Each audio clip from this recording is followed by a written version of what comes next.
मी श्रीनिवास रेणुकदास आज दिनांकमध्ये आपल्या सर्वांचं मी मनपूर्वक स्वागत करतो। विधानसभा निवडणूक 2024 रणधुमाळी या विशेष कार्यक्रमामध्ये मी आपल्या सर्वांचं पुनश्च एकदा स्वागत करतो। अकोले तालुक्याच्या राजकारणामध्ये जी काही म्हणून नावं घेतली जातात त्यामध्ये माजी मंत्री मधुकरराव पिचड असतील, जिल्हा बँकेचे संचालक सीताराम पाटील गायकर असतील, भाजपचे दुसरे नेते शिवाजीराजे धुमाळ असतील, मधुकरराव नवले असतील, विद्यमान आमदार डॉक्टर किरण लहामटे असतील किंवा जी काही म्हणून तालुक्याच्या राजकारणामध्ये जी नावं घेतली जातात त्यामध्ये मार्क्सवादी कम्युनिस्ट पक्षाचे किसान सभेचे केंद्रीय सहसचिव डॉक्टर अजित नवले यांचं नाव घेतल्याशिवाय अकोले तालुक्याच्या राजकारणाचा इतिहास हा लिहिला जाणार नाही। सन 2001 साली त्यांनी अकोल्यामध्ये SFIच्या माध्यमातून या ठिकाणी कामाला सुरुवात केली। आज 2024 उजेडले, जवळपास 24 वर्षांचा कालखंड हा जो आहे या कालखंडामध्ये मार्क्सवादी कम्युनिस्ट पक्ष किसान सभेनं अकोले तालुक्याच्या राजकारणामध्ये एक महत्त्वाची भूमिका बजावली आहे। नवे निर्णायक ज्या काही गोष्टी घडल्या त्यामध्ये किसान सभेला मार्क्सवादी कम्युनिस्ट पक्षाला घेतल्याशिवाय कोणताही निर्णय होऊ शकला नाही हे सांगायला कुठल्याही भविष्यवेत्त्याची गरज नाही। सन 2024 मध्ये विधानसभेची निवडणूक होते।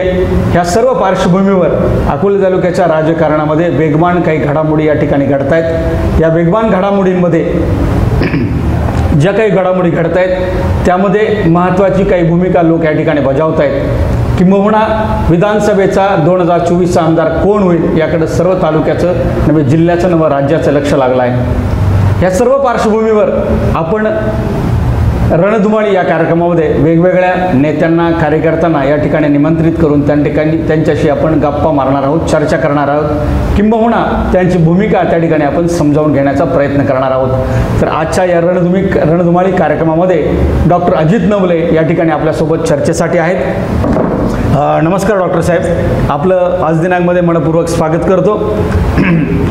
मला आठवतं आहे की जेव्हा आम्ही केबल नेटवर्कवर ज्यावेळेस होतो तेव्हापासून आम्ही आपल्या संपर्कात होतो, तेव्हापासून आपल्या वेगवेगळ्या माध्यमातून आपली वेगवेगळी आंदोलनं असतील, चळवळी असतील ही त्या ठिकाणी आम्ही प्रेझेंट करण्याचा त्या ठिकाणी प्रयत्न करत होतो। किंबहुना अख्ख्या संपूर्ण या तुमच्या राजकीय कारकिर्दीचा किंवा राजकीय या सगळ्या याचे आम्ही खऱ्या अर्थानं साक्षीदार आहोत हे सांगायला आम्हाला या ठिकाणी आनंद होतो। डॉक्टर साहेब, सन 2024चा आमदार कोण होईल याकडे सर्व तालुक्याचं व जिल्ह्याचं राज्याचं या ठिकाणी लक्ष लागलं आहे। मला एक सांगा डॉक्टर साहेब की सन 2001ला तुम्ही स्टुडंट फेडरेशन ऑफ इंडियाच्या माध्यमातून खऱ्या अर्थानं अकोले तालुक्याच्या सामाजिक राजकीय क्षेत्रामध्ये काम सुरू केलं। SFIकडे कसे वळलात नेमकी? अकोल्याचा राजकीय इतिहास आपण पाहिला तर जसं राघोजी भांगरे, रामजी भांगरे, कोंड्या नवले यांचं नाव घेतल्याशिवाय आपल्याला पुढे जाता येत नाही, तसंच या तालुक्यातल्या कम्युनिस्ट क्रांतिकारकांचं नेत्यांचं नाव घेतल्याशिवाय पुढे जाता येत नाही। मी नवलेवाडी जन्माला आलो, त्या नवलेवाडीचे बुवा नवले हे अखिल भारतीय किसान सभेच्या महाराष्ट्र राज्याचे पहिले अध्यक्ष म्हणून निवडले गेले। माझे पंजोबा आणि त्यांची पिढी इथून चालत ठाणे जिल्ह्यामध्ये गेली आणि त्या ठिकाणी किसान सभेच्या पहिल्या अधिवेशनामध्ये त्यांनी भाग घेतला आणि बघता बघता हा सगळा भाग अकोले, संगमनेर, राहाता, राहुरी जवळजवळ सगळा नगर जिल्हा कालांतराने लाल बावट्याचा झाला। एकीकडे किसान सभा आणि दुसरीकडे विडी कामगारांची चळवळ या सगळ्या भागात फोफवली। माझ्या कुटुंबाचं, माझ्या परिसराचं, गावाचं, ह्या तालुक्यातील अनेक गावांचं, अनेक नेत्यांचं त्या चळवळीत योगदान राहिलेलं होतं। स्वाभाविकरित्या माझ्या कुटुंबातले 5ही माझे आजोबा, त्यातले पहिले आजोबा लवकर गेले, परंतु मागील 4 आजोबा हे आयुष्यभर कम्युनिस्ट पार्टीत राहिले। माझ्या आजा कम्युनिस्ट पार्टीमध्ये राहिल्या। अण्णाभाऊ साठे, अमर शेख यांची कवनं ऐकत, त्यांची कलापथकं ऐकत आम्ही मोठे झालो। त्यामुळे स्वाभाविकरित्या कम्युनिझम, लालबावट्याबद्दलची आपुलकी, श्रमिकांच्या चळवळीबद्दलचा एक प्रकारचा प्रचंड असा एक जिव्हाळा हा आमच्यामध्ये स्वाभाविकरित्या होता। मात्र कॉलेजच्या आयुष्यामध्ये पुण्याला ज्यावेळी मी शिकायला गेलो तर त्यावेळी RSSच्या संपर्कामध्ये मी आलो.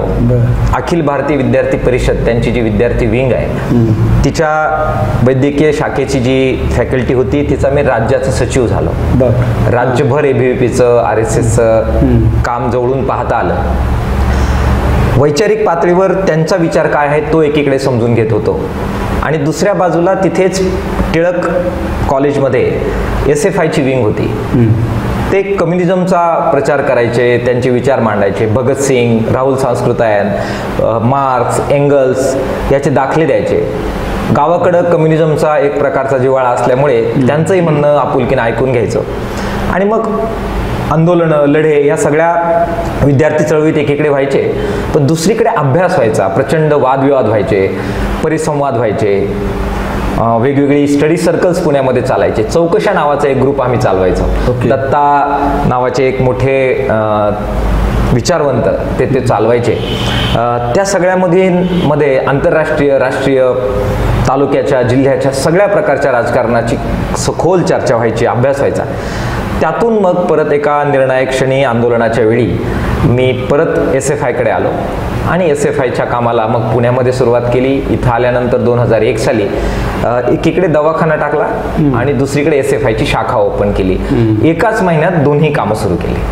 ज्यावेळेस तुम्ही स्टुडंट फेडरेशन ऑफ इंडियाचं अकोल्यामध्ये काम सुरू केलं तर म्हणजे ती पहिली सुरुवातीची वाटचाल ही नेमकी कशी होती? मला कम्युनिझम आणि कम्युनिस्ट पार्टीचा वारसा होता, परंतु ते भारतीय कम्युनिस्ट पक्षाचं काम होतं. मी SFIच्या जे संपर्कात आलो ते मार्क्सवादी कम्युनिस्ट पक्षाची एक प्रकारे संलग्न असणारी संघटना आहे. त्याच्यामुळे मार्क्सवादी कम्युनिस्ट पक्षाचं अकोल्यामध्ये अजिबात काम नव्हतं. बरोबर. माझे आजोबा, माझे चुलते, काके, मामे ज्यांच्या अंगा खांद्यावर मी वाढलो, ज्या विडी कामगार चळवळीनं मला प्रेम दिलं, ते कॉम्रेड कारभारी उगले असतील, शांताराम वाळुंज असतील, पंढरीनाथ शेटे असतील, माझे आजोबा लक्ष्मण नवले असतील, हे सगळे लोक CPIचे कार्यकर्ते. मी मात्र वैचारिक पातळीवर CPI आणि CPM मध्ये जो फरक आहे तो फरक लक्षात घेऊन राष्ट्रीय आणि आंतरराष्ट्रीय भूमिकांमध्ये जो ह्या दोन पक्षांमधला फरक आहे त्याच्यामध्ये मार्क्सवाद्यांची भूमिका अधिक क्रांतिकारक वाटल्यामुळे भारतीय व्यवस्थेला अधिक जवळची आणि लोकांच्या एक प्रकारे न्याय देण्याच्या दृष्टिकोनातून, राज्यव्यवस्था बदलण्याच्या दृष्टिकोनातून रास्त वाटल्यामुळे हा सगळा एवढा मोठा वारसा सोडून मार्क्सवादी कम्युनिस्ट पक्ष उभा करण्याचा निर्णय आम्ही घेतला. आणि तुमच्या सर्वांच्या सहकार्याने आपण पाहताय की आज मार्क्सवादी कम्युनिस्ट पक्ष अकोले तालुक्यामध्ये त्याची दखल न घेता पुढे जाणं कुणालाच शक्य होणार नाही अशा पातळीपर्यंत आपण हा सगळा प्रवास घेऊन आलेलो आहोत. ज्यावेळेस SFIचं 2001 साली ज्यावेळेस काम सुरू केलं आणि त्यानंतरची जी पहिली विधानसभा ज्यावेळेस आली, कारण आता आपण विधानसभा 2024ची चर्चा करत होतो, 2004 साली त्यावेळेस नेमकी पक्षाची नेमकी स्थिती त्यावेळेसची काय होती आणि काय भूमिका त्यावेळेस 2004 साली घेतली? त्यावेळी CPI जी आमची बंधू संघटना आपण त्याला म्हणता येईल, तर त्यांचा खूप ताकदीने इथे काम होतं आणि मोठ्या प्रमाणामध्ये विडी कामगार, शेतकऱ्यांचे लढे त्यांच्या नेतृत्वाखाली व्हायचे. परंतु CPIने राष्ट्रीय पातळीवर आणि राज्याच्या पातळीवर सुद्धा एक प्रकारे काँग्रेसला सॉफ्ट भूमिका घेतलेली होती. तो त्यांच्या पक्ष कार्यक्रमाचा भाग होता. त्यांच्यावर टीका नाही, त्यांचं आकलनच हे होतं की भारतीय भांडवलदारांचं प्रतिनिधित्व करणारी जी काँग्रेस आहे तर हिच्याबरोबर मैत्रीचे संबंध ठेवूनच क्रांतीची दिशा आपल्याला पुढे घेऊन जाता येईल. मार्क्सवाद्यांचं मात्र स्वतंत्र म्हणणं होतं आणि आपण असं म्हणत होतो की काँग्रेस बरोबर अशा प्रकारचं वाढते सहकार्य जर केलं तर त्याचा चळवळीवर वाईट परिणाम होईल आणि त्यातून चळवळी संपतील, पक्षाचं काम संपेल आणि त्यामुळे तोच अत्यंत वैचारिक धागा इथे लागू पडला. त्यावेळी भारतीय कम्युनिस्ट पक्षाने काँग्रेसला पाठिंबा दिलेला होता आणि मग कारखान्यामध्ये 2 जागा घ्या, संगमनेर कारखान्यात 2 जागा घ्या, पंचायत समितीत 4 जागा घ्या, अशा प्रकारच्या वाटाघाटी विद्यमान त्या तत्कालीन इथले आमदार असणारे मधुकरराव पिचड यांच्या बरोबर करायच्या.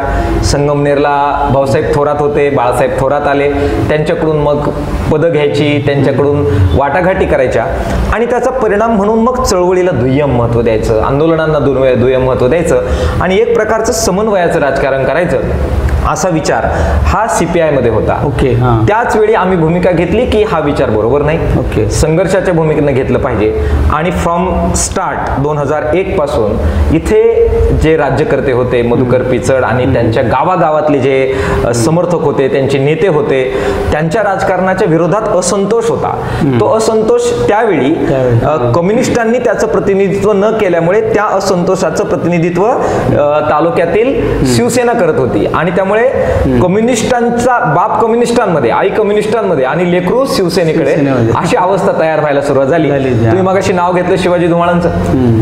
त्यांचे वडील कम्युनिस्ट, माधव तेटमे वडील कम्युनिस्ट, मच्छिंद्र धुमाळ वडील कम्युनिस्ट. मी तुम्हाला अनेक, सतीश नवले त्यावेळचे नेते, सगळं पार्श्वभूमी, माझे स्वतःच्या घरातले लोक, त्यांचे लोक एकच कम्युनिस्ट. तो अंदाज व्यवस्थित घेऊन आम्ही संघर्षाची भूमिका घेतली आणि आम्ही म्हटलो की आपल्याला इथे कोणत्याही परिस्थितीमध्ये तडजोडी करायची नाहीत. इथे आपल्याला संघर्षाची भूमिका घ्यायची आणि काँग्रेसच्या राजकारणाला तीव्र विरोध करण्याची भूमिका त्यावेळी SFIने घेतली. आणि त्यातून एक प्रकारे लढाऊ संघटना, संघर्ष करणारी संघटना म्हणून SFI, नंतर DYFI, मग जनवादी महिला संघटना, मग आम्ही बांधकाम कामगाराच्या संघटना काढल्या, आशा, अंगणवाडी. त्यावेळी आशानंतर आली अंगणवाडीची संघटना, बालवाडीची संघटना. बांधकाम कामगार संघटनेला आता खूप चांगले दिवस आले. आता आम्ही उद्या मोठा कार्यक्रम घेतोय. परंतु पहिली संघटना नगर जिल्ह्यामध्ये बांधकाम कामगारांच्या अकोल्यामध्ये स्थापन झाली. एकीकडे हे इकडे करत असताना दुसरीकडे 2005 साली यादवराव नवले आणि भाऊराव उघडे माझ्याकडे आले आणि ते म्हणाले की आदिवासींमध्ये जंगल जमिनीचा मोठा प्रश्न आहे, तुम्ही लक्ष टाकलं पाहिजे. आणि मग किसान सभेची स्थापना झाली. ओके. आणि मग वळूनच पाहिलं नाही, सगळा आदिवासी भाग पिंजून काढला. गावागावामध्ये, प्रत्येक आदिवासी पाड्यामध्ये, जिथे जिथे शक्य आहे तिथे तिथे मग एकीकडे किसान सभा, त्यांचीच मुलं DYFI मध्ये, कॉलेजमध्ये SFI. तो संघर्ष तुम्ही पाहिलेला आहे. डोकं फोडूपर्यंत, रक्ताबंबाळ होईपर्यंत त्यावेळच्या काँग्रेस बरोबर, म्हणजे मधुकर पिचडांच्या राजवटी बरोबर संघर्ष. आणि मग आरपारचा संघर्ष होतोय, निर्णायक संघर्ष होतोय म्हटल्यानंतर मोठ्या प्रमाणात पाठिंबा त्या काळापासून आतापर्यंत तो मिळत गेला. मग एकूणच तुम्ही जो सांगताय की त्यानंतर जो प्रवास जो सुरू झाला तुम्ही मागे वळूनच बघितलं नाही, परंतु त्यानंतर जो कालखंड जो होता त्याच्यामुळे वेगवेगळ्या तुमच्या चळवळी झाल्या, वेगवेगळी आंदोलनं झाली. कारण आम्ही पण ती आंदोलनं आणि चळवळी त्या सगळ्या बघितल्या. पण ह्या सगळ्या चळवळीमधून नेमकं आपल्याला लोकांना काय देता आलं, किंवा कोणत्या चळवळी अशा होत्या की ज्या खरंच माइलस्टोन ठरल्या? अशी कोणती चळवळ होती किंवा कोणती आंदोलन होती अशी तुमच्या लक्षात आहेत 25 वर्षाच्या कालखंडामध्ये? वन जमिनीचा प्रश्न, आदिवासींना जमीन कसायला मिळाली पाहिजे. इथे आमदार आदिवासी, इथे मंत्री आदिवासी राहिलेले, पण जंगल जमिनीचा प्रश्न त्यांनी कधी घेतला नाही. तो SFIने घेतला, तो किसान सभेने घेतला. आणि आज शेकडो लोकांना जमिनी मिळाल्या, हजारो लोकांच्या जमिनी ताब्यात आल्या. आज भात, वरई, नागली, साव्याचं पीक ते घेत आहेत आणि रोजीरोटी चालवत आहेत. बालवाडीचं रूपांतर अंगणवाडीत करण्याचा लढा घेतलेला होता. त्याच्या अगोदर बालवाडीचं रूपांतर अकोल्यात अंगणवाडीत झालेलं नव्हतं. प्रचंड संघर्ष झाले आणि आज बालवाडीच्या महिला ज्या 500 रुपयावर राबत होत्या, आज त्यांना 10-15 हजार रुपयापर्यंत पगार मिळताना आपण पाहतो आहे. अर्धवेळ परिचारिका आहे, त्यांची संघटना आपण उभी केली, त्यांच्या पगारवाढीची संघटना. शालेय पोषण आहार कर्मचाऱ्यांना आज त्यांचा मानधन वाढताना आपल्याला दिसतं आहे. आशांची संघटना नंतर आपण बांधली, 200 रुपयावर त्यांची नियुक्ती झालेली होती. आज तुम्ही बघा 15,000 रुपयापर्यंत ते पोहोचलेत आणि त्यांच्या प्रत्येक लढ्यामध्ये राष्ट्रापासून, म्हणजे खालपासून तर राज्यस्तरापर्यंत अकोल्याचं नाव हा राज्यामध्ये सुद्धा आदराने घेतलं जातं. असे लढाऊ लढे आशा कर्मचाऱ्यांचे झालेले आहेत. असंघटित कामगारांमधले जे सगळे घटक आहे, ग्रामपंचायतीचा कर्मचारी लाल बावट्याकडे, रोजगार सेवक लाल बावट्याकडे, आशा लाल बावट्याकडे, अर्धवेळ परिचारिका लाल बावट्याकडे, अंगणवाडीची ताई लाल बावट्याकडे, जो ग्रामीण कर्मचारी आहे तो लाल बावट्याकडे, गौंडी आहे, सुतार आहे, लॉर आहे, बांधकाम कामगार आहे, तुम्हाला लाल बावट्याकडे दिसतील. या सगळ्या असंघटित क्षेत्राला मोठा दिलासा देण्याचं काम केलं. आज आपण टपऱ्या उभ्या राहिलेल्या दिसतात, तुम्ही साक्षीदार आहे, सगळ्या तोडून काढलेल्या होत्या. आणि ते चित्र आजही अंगावर काटा आणतं की अत्यंत लहान लहान मुलं, त्या घरातले महिला, त्या घरातली पोरं त्यांच्या तुटलेल्या टपऱ्यांकडे पाहत उभे राहिलेले होते. एक वर्षभर संघर्ष चालला. विनय सावंत माझ्या बरोबर होते, खांडगे सर माझ्या बरोबर होते, अनेक लोक होते. आणि आज दुतर्फा अत्यंत शिस्तीमध्ये टपऱ्या उभ्या राहिलेल्या दिसतात. 2 पिढ्या पोट भरत आहेत. किती लोकांना रोजगार मिळाला असेल तुम्ही कल्पना करू शकता. किसान सभेच्या बाबतीमध्ये रंगनाथ मामा मालुसकर, चंद्रभान भोत या सगळ्यांच्या मदतीने मग मध्यवर्ती शेतकऱ्यांकडे आम्ही लक्ष दिलं आणि ऊसाचे अनेक आंदोलनं ज्याच्यामध्ये प्रत्यक्षात ऊसाचा भाव हा मधुकर पिचड चेअरमन असताना त्यांना वाढवावा लागला, कधी 50 रुपये कधी 100 रुपये. आमरण उपोषण, आदिवासींना बरोबर घेऊन आम्ही आंदोलन करायचं, बागायतदार शेतकरी आमच्या बरोबर यायला तयार नसायचे, पण रोख रक्कम ऊस उत्पादकांना आम्ही मिळवून दिलेली आहे. दुधाचं आंदोलन 2009 पासून आपण सुरू केलं. आज राज्यस्तरावर सर्वात मोठी दुधाची संघटना ही अकोल्यातून सुरू झालेली दूध उत्पादकांची संघटना आहे आणि अनेक वेळा म्हणजे राजू शेट्टींनी संघर्ष जे केले त्याच्या तोडीचे संघर्ष ह्या दूध उत्पादक शेतकरी संघर्ष समितीने केले आणि आता पण तुम्ही बघा, आता खात्यावर अनुदान वर्ग झालेले आपल्याला दिसत आहेत. कोविडच्या काळात अनुदान वर्ग झालं, त्याच्या अगोदर मूलभूत अशा प्रकारचे हस्तक्षेप झाले. कर्जमाफीचा लढा जो पुंतांब्यातून सुरू झाला आणि आपण सगळ्यांनी हस्तक्षेप केला. ज्यावेळी फडणवीसांनी तो लढा फोडण्याचा प्रयत्न केला, मंत्रालयात मध्ये सह्याद्रीमध्ये ती जी बैठक होती त्याला मी हजर होतो किसान सभेचा प्रतिनिधी म्हणून आणि ती सगळी भेदून आपण रात्री 3 वाजता बाहेर आलो. वर पुढे 14 दिवस तो लढा चालला. महाराष्ट्र बंदची लढाई करण्यात आली. 34,000 कोटीची कर्जमाफी त्या लढ्यातून शेतकऱ्यांना मिळाली. दिल्लीचं 3 कायदे मागे घेण्याचं जे आंदोलन आहे, इथनं लोक घेऊन आपण गेलो आणि एक SFI पासून सुरुवात झालेली लढाई राज्यभरातल्या नेत्यांनी प्रचंड मदत केली. अशोक ढवळेंचं नाव घेतल्याशिवाय मला पुढे कसं जातं, JP गावित आहे, बाकी अनेक नेते आहेत. त्या सगळ्यांच्या सहकार्यामुळे दिल्लीच्या लढाईमध्ये आमच्या अकोल्याचे शेतकरी सहभागी होऊ शकले, तिथं नेतृत्व करू शकले.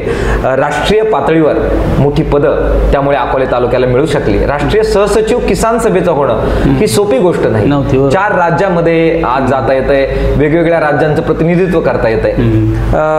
छोटी सुरुवात होती, परंतु याच्यामुळे जनतेमध्ये मोठा बदल झाला, त्यांना लाभ झाले आणि म्हणून लाल बावटा मुद्दा घेतो तो निर्णायक असतो. निळवंड्याचं पाणी मिळण्याचा लढा आपल्याला कसा नजर अंदाज करता येईल. आता हिरड्याची लढाई आम्ही करतो आहोत. हिरड्याला हमी भाव पहिल्यांदा जाहीर करण्यात आला, त्याचा लढा आपल्याला कसा नजर अंदाज करता येईल. आदिवासींना पाण्याचा हक्क मिळाला पाहिजे याच्यासाठीचे लढे किसान सभेचे कसे नजर अंदाज करायचे. मुळा खोऱ्याच्या पाण्याचं पुनर्वाटप झालं पाहिजे. अकोले तालुक्यात प्रवराच्या खोऱ्याचं पाण्याचं पुनर्वाटप झालं पाहिजे. आढळा बारमाही झाली पाहिजे. हे पाण्याचे लढे जे प्रदीर्घ काळ चाललेले आहेत आणि निर्णायक चाललेले आहेत.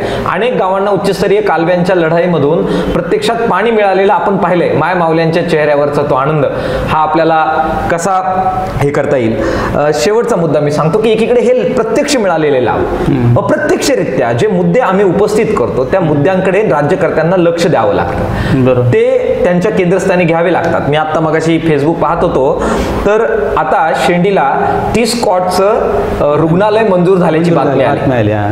तुम्ही चळवळीला याचं श्रेय देणार की नाही देणार. जो अजेंडा शिफ्ट करण्याची जी जबाबदारी आहे की केवळ खांद्यावर बसून नाचणं नव्हे किंवा फक्त रस्त्यांची उद्घाटन करणं नव्हे, तो रस्त्यांची चांगले कामं करणं हे स्वागत आहे, पण त्याचबरोबर आरोग्य सुविधा द्या. हा लढा ज्यावेळी किसान सभा घेते तो केंद्रस्थानी आणते.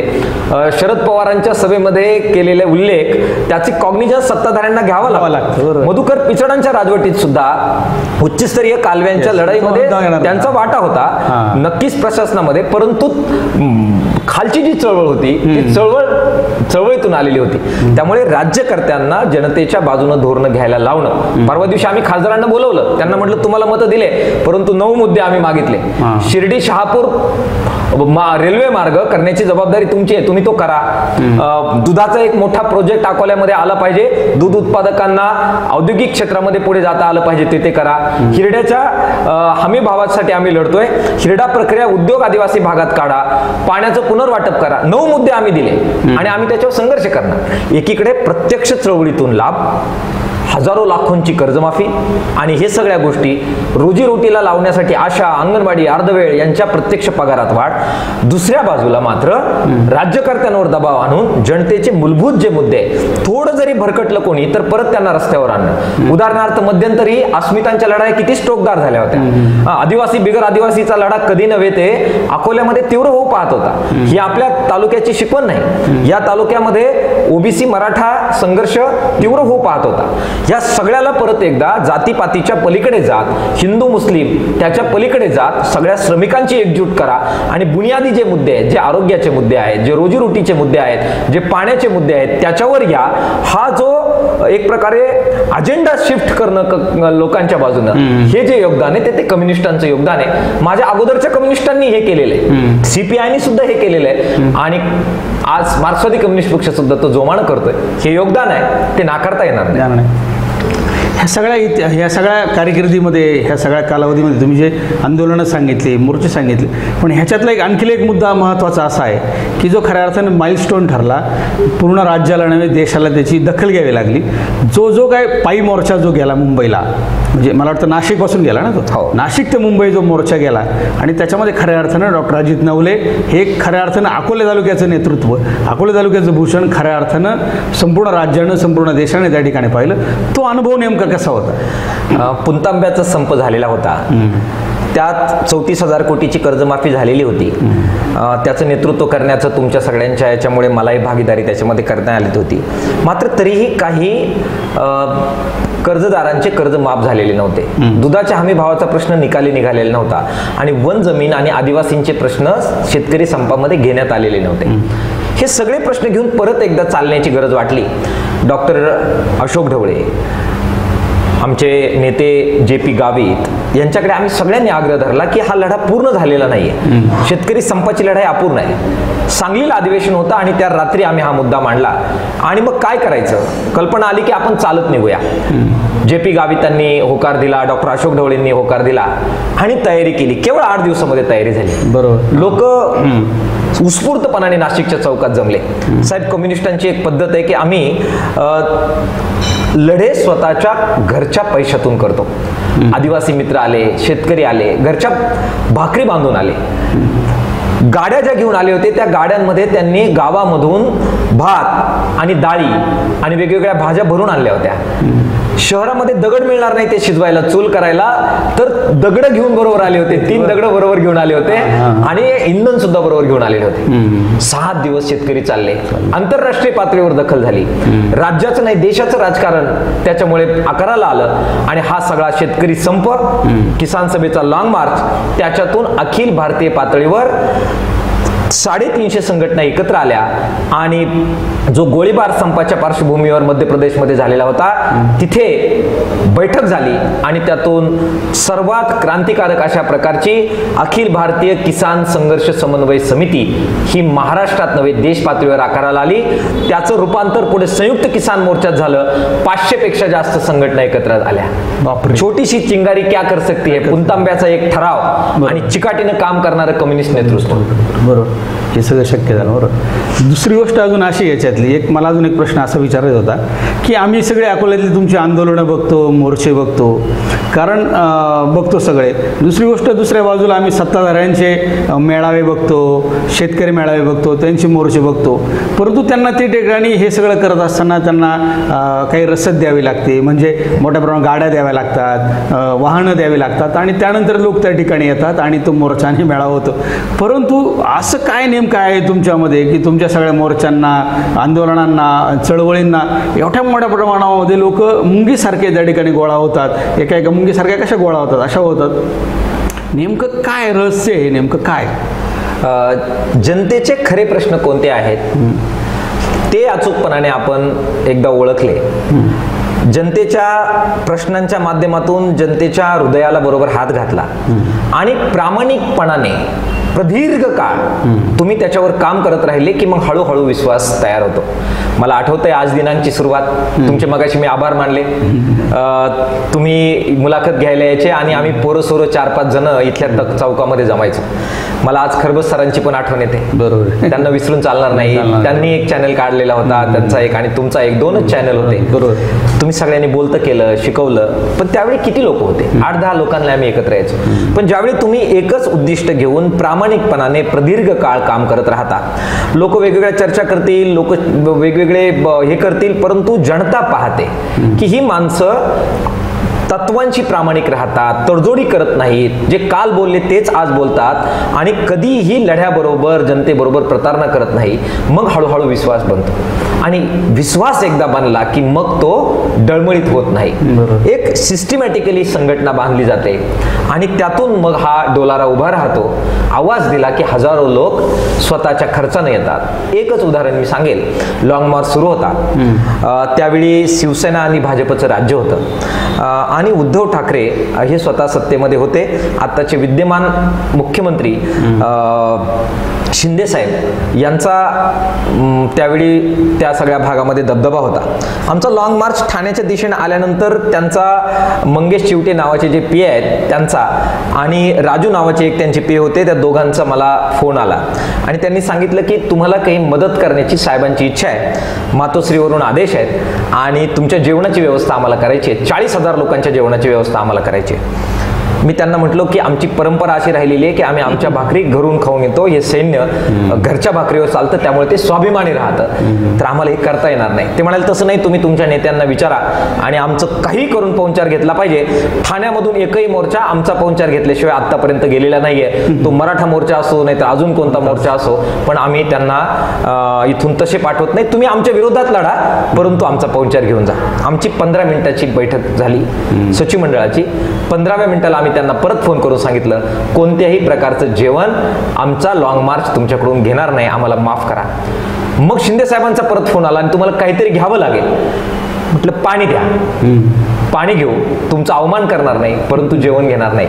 आम्हाला वाटलं पाणी म्हणजे टँकर आणतील, त्यांनी बिस्लरीच्या बाटल्या रस्त्याच्या दुतर्फा ट्रकच्या ट्रक खाली केले. सांगायचा मुद्दा हा की हा प्रामाणिकपणा ज्यावेळी लोक पाहतात, सत्ताधारी पाहतात, त्यावेळी त्यांचा आमच्याकडे पाहण्याचा दृष्टिकोन बदलतो. हे मॅनेज होणारे लोक नाही, हे नजरेला नजर देऊ शकतात, हे जे बोलले तसंच वागतात, मग मागण्या मान्य होतात, मग 34,000 कोटीची कर्जमाफी होते, मग जंगल जमिनीचा कायदा होतो, मग रोजगार हमीचा कायदा होतो, मग निळवंड्याचं पाणी मिळतं. मॅनेज झाले, तुम्ही त्यांचे पाहुणचार घेतले, आज यांची भाषा उद्या त्यांची भाषा, आज यांचा उदय उद्या त्यांचा उदय, मग तुमची किंमत राहत नाही. किंमत कमवण्यासाठी सिद्ध करावं लागतं, प्रामाणिकपणा टिकवावा लागतो, प्रदीर्घ काळ तो टिकवावा लागतो. एकट्या अजित नवलेनं नाही, इथल्या जुन्या कम्युनिस्टांनी तो टिकवलेला आहे. आज कारभारी हुगलेबद्दल आपल्याला आदर का वाटतो, इथल्या जुन्या कम्युनिस्टांबद्दल आपल्याला आदर का वाटतो, त्यांनी ती पत टिकवली. ज्यांनी ती टिकवली नाही त्यांना आज सन्मान नाही. ते कितीही मोठे असले तरी तो सन्मान जनतेच्या नजरेमध्ये त्यांना मिळत नाही, सिद्धच करावं लागतं. बरोबर. दुसरी गोष्ट अजून एक अशी की ज्या गोष्टीची नेहमी म्हणजे चर्चा होईल की बाबा ज्यावेळेस डॉक्टर अजित नवलेंवर समजा एखादं चरित्र लिहिलं जाईल किंवा काही लिहिलं जाईल समजा, तर त्याच्यामधून हा प्रसंग सुटणार नाही. एक आंदोलन होतं, मंत्रालयामध्ये बैठक सुरू होती आणि तिथे कुठेतरी डॉक्टर अजित नवले उभे राहतात आणि त्या राज्याच्या मुख्यमंत्र्यांना उपमुख्यमंत्र्यांना देवेंद्र फडणवीसांना त्या ठिकाणी विरोध करतात आणि त्या ठिकाणी मीटिंगमधून निघून जाण्याचे धाडस दाखवतात. हे नेमकं धाडस किंवा ही नेमकी ऊर्जा कुठून मिळते? शेतकऱ्यांचा संप सुरू होता आणि संपाच्या दुसऱ्याच दिवशी देवेंद्र फडणवीस साहेबांनी शेतकरी नेत्यांना संपर्क केला आणि सह्याद्रीत बैठकीला बोलवलं. मी आणि खंडूबाबा सुदैवानं मुंबईलाच बैठकीमध्ये होतो. मी त्यांना संपर्क केला की आम्ही तुमच्याबरोबर येणार. स्वाभाविक त्या किसान सभा लढ्यामध्ये होती. रात्री 12:30 वाजता देवेंद्र फडणवीस साहेब आणि त्यांच्याबरोबरचे सगळे नेते सदाभाऊ खोत वगैरे आले आणि शेतकरी प्रतिनिधी या बाजूला आणि ते त्या बाजूला. चर्चा चालू झाली. माझ्या 1.5 तासाच्या चर्चेमध्ये लक्षात आलं की यांना गुंडाळण्यात आलेलं आहे आणि 100% उद्या हे संप मागे घेणार आहेत. मी प्रचंड प्रयत्न केला त्यांना समजून सांगण्याचा की लोक तुमचा हा निर्णय स्वीकारणार नाहीत, लोक पुढे जातील, तुम्हाला डावलून पुढे जातील, जोपर्यंत कर्जमाफी होत नाही तोपर्यंत मागे हटणार नाही. माझं ऐकलं नाही शेतकरी नेत्यांनी. शेवटी मी म्हणालो की मला माफ करा. देवेंद्र फडणवीस साहेबांच्या खुर्चीवर बसलेले होते, मी उभा राहिलो. त्यांना सांगितलं की तुम्ही आणि हे नेते हे जे आज रात्री जे करू पाहताय ती शेतकऱ्यांची गद्दारी आहे. मी या सभेवर बहिष्कार टाकतो. मी बाहेर जाऊन सांगणार की हे नेते मॅनेज झालेले आहेत, शेतकऱ्यांचा संप चालू राहील, किसान सभा तो पुढे घेऊन जाईल. रात्री 3 वाजता मी सह्याद्री अतिथीगृहातून बाहेर पडलो. बाहेर पत्रकार या बैठकीचं काय होतंय याचं मूल्यांकन आणि रिपोर्टिंग करण्यासाठी बाहेर उभे होते. त्यातले अनेक लोक मला ओळखत होते. एबीपी माझावर मुलाखती मी दिलेल्या होत्या, पॅनल डिस्कशनमध्ये भाग घेतलेले होते. मी त्यांना जाऊन म्हणालो की मी त्यांच्यातून बाहेर आलोय, आतले नेते मॅनेज झालेले आहेत आणि शेतकऱ्यांचा संप सुरू राहील. जोपर्यंत कर्जमाफी होणार नाही तोपर्यंत किसान सभा पुढे लढेल. ते म्हणाले की अरे असं करून तुम्ही शेतकरी आंदोलनात फूट पाडताय. फूट कोण पाडतंय हे जनता ठरवेल. माझं म्हणणं तुमच्या रेकॉर्ड करून ठेवा, दाखवू नका पण रेकॉर्ड करून ठेवा. एक माणूस असा होता की ज्यांनी या तडजोडीला विरोध केला होता, याचा पुरावा तुमच्याकडे राहू द्या. जनता ठरवेल उद्या काय करायचंय. त्यांनी रेकॉर्ड केला. दुसऱ्या दिवशी पहिल्यांदा ETVने बातमी दाखवली आणि बघता बघता महाराष्ट्रात परत शेतकऱ्यांचा संप उभा राहिला. 34,000 कोटीची कर्जमाफी झाली. कुठून आलं? अकोल्यातून आलं. कुठून आलं? किसान सभेच्या संस्कारामधून आलं. तुम्हाला हे सगळं विरोध करताना, ही सगळी भूमिका मांडताना कुठं अशी मनामध्ये भीती वाटत नाही का, आपण एवढ्या सत्ताधाऱ्यांविरुद्ध बोलतोय, आपण हे सगळं करू शकतो, अशी कधी भीती मनामध्ये वाटली नाही? बिलकुल वाटत नाही. त्याचं कारण असं आहे की अंतर्बाह्य पारदर्शकता आहे. कोणत्याही चौकात कुणीही कुठेही उलट पालट तिरक कसंही तपासा. संपत्ती, पैसा, किती मालमत्ता आहे, जर माझे आकडे बाहेर आले तर लोक हसतील. किती कमवू शकलो असतो तुम्ही कल्पना करू शकणार नाही. परंतु आज जे काही आहे सगळं पारदर्शक आहे. ज्यावेळी लढा झाला, इथले एक तहसीलदार रिटायर झाले. त्यांनी समारोपाच्या कार्यक्रमामध्ये किस्सा सांगितला की ज्यावेळी लॉंग मार्च चालू होता आणि शेतकरी संपाच्या पार्श्वभूमीवर जबरदस्त आव्हान दिलेलं होतं, त्यावेळी मंत्रालयामधून मुंबईवरून अधिकाऱ्यांची टीम अकोल्यात येऊन 8 दिवस राहिली. अजित नवलेची मलमत्ता, अजित नवलेचे धागेदोरे, अजित नवले कुठे सापडतोय का, अजित नवलेला कुठे घेरता येईल का, अजित नवलेला कुठे दाबता येईल का, त्याच्यावर दबाव टाकता येईल का, कुछ होगा तो मिलेगा, कुछ नाही मिला. आणि म्हणून ठामपणानं उभा राहू शकलो. मग शेवटचं हत्यार वापरलं गेलं की सगळे शिष्टमंडळात चालतील, अजित नवलेला आणायचं नाही. बातम्या फ्लॅश झाल्या, पण पक्ष असा असावा. लाल बावट्याच्या लोकांनी सांगितलं अजित नवले नसेल तर शिष्टमंडळ चर्चेला येणार नाही. नरसई आडम, डॉक्टर अशोक ढवळे, JP गावित, हा इतिहास आहे. त्याच्यामुळे जे आहे ते जनतेच्या समोर आहे, उघड आहे, खुला आहे. जेल तुरुंग त्याची पर्वा नाही, टाकलं ना जेलमध्ये. मधुकर पिचडच्या राजवटीमध्ये तुम्ही साक्षीदार आहात. अजित नवलेला तडीपार करा म्हणून मोर्चे निघाले ना, हे इथून इथपर्यंत सगळं फुटलेलं आहे आणि त्याला टाके पडलेले आहेत. आणि अर्चना, मला लग्न झालं, लग्नाचा साधारणतः 1 महिना झाला नव्हता, त्यावेळी मी बेडवर होतो, फुटलेलं डोकं. अर्चनाला हे सगळं माहित नव्हतं इकडे काय मी उपद्व्याप करतोय, आणि ती टाकं टाकत होती. साहेब, अजित नवलेला तडीपार करा म्हणून सगळ्या अधिकाऱ्यांचे मोर्चे तुम्ही कव्हर केलेले आहेत ना. बरोबर. आणि 14 वेगवेगळ्या प्रकारच्या केसेस त्या काळात झाल्या. मी दवाखान्यात येण्याच्या अगोदर मला हजेरी द्यायला जायला लागायचं. इथून नगरला राजदूत मोटरसायकलवर हजेरी द्यायला दर सोमवारी जावं लागायचं. वर्षभर जावं लागलं, माघार नाही घेतली. ज्यावेळेस तुम्ही ताऊन सुलाकून निघता, भीती गळून पडते ना. 14 दिवसाची ज्यावेळेस जेल झाली, कोल्हापूरला टाकलं, त्यावेळेस 500 लोक घेऊन गेलो. सगळ्यांना ट्रेनिंग देऊन आलोय, चला जेल काय असतं पाहून येऊ. मग भीती राहत नाही. निळवंडेच्या लढ्यामध्ये भोगलं ना आम्ही जेल. जेलमध्ये होतो, सगळ्या प्रकारच्या ह्या अपेष्टा सहन करून झाल्यात ना. मग एकदा असं असतंय की आगीत भाजलेलं कोंबडं असतं, ते आगीला भीत नाही ना. बरोबर. मग आगीत भाजलेल्या कोंबड्याला भीती काय आहे? भाजून निघालेलो आहोत. काय होतं, चळवळी म्हटलं, आंदोलनं म्हटलं, किंवा काय ह्याच्या काही गोष्टी करायच्या म्हटला की गुन्हे दाखल होतात. आजपर्यंत किती गुन्हे दाखल झालेत तुमच्यावर? मी सांगितलं मगाशी की 14 केसेस चालल्या, प्रत्यक्ष चालल्या. म्हणजे गुन्हेगार सिद्ध करण्यासाठी त्या स्टँड करायच्या आणि आम्ही वकील देऊन, जामीन देऊन त्या चालवायच्या. 14 तिथे चालल्या. महाराष्ट्रभर किती दाखल झाल्या असतील आणि कितींना सामोरे जावं लागले असेल. विद्यार्थी दशेपासून पहिला रास्ता रोको ज्यावेळी ऍडमिशन घेतलं 2094 ला, पहिला रास्ता रोको मध्ये पहिली केस 2095 ला पडली ना. आणि SFI मध्ये तर कितीतरी केसेस. मुळात RSS जी सोडली ती जेलमध्ये ज्यावेळी भाजपच्या विरोधात संघर्ष केला, दौलतराव आहेर आरोग्यमंत्री होते, तर त्या केसमध्ये ज्या संघटनेचं काम करतो त्या ABVP ने मदत केली नाही आणि जेलमध्ये जावं लागलं.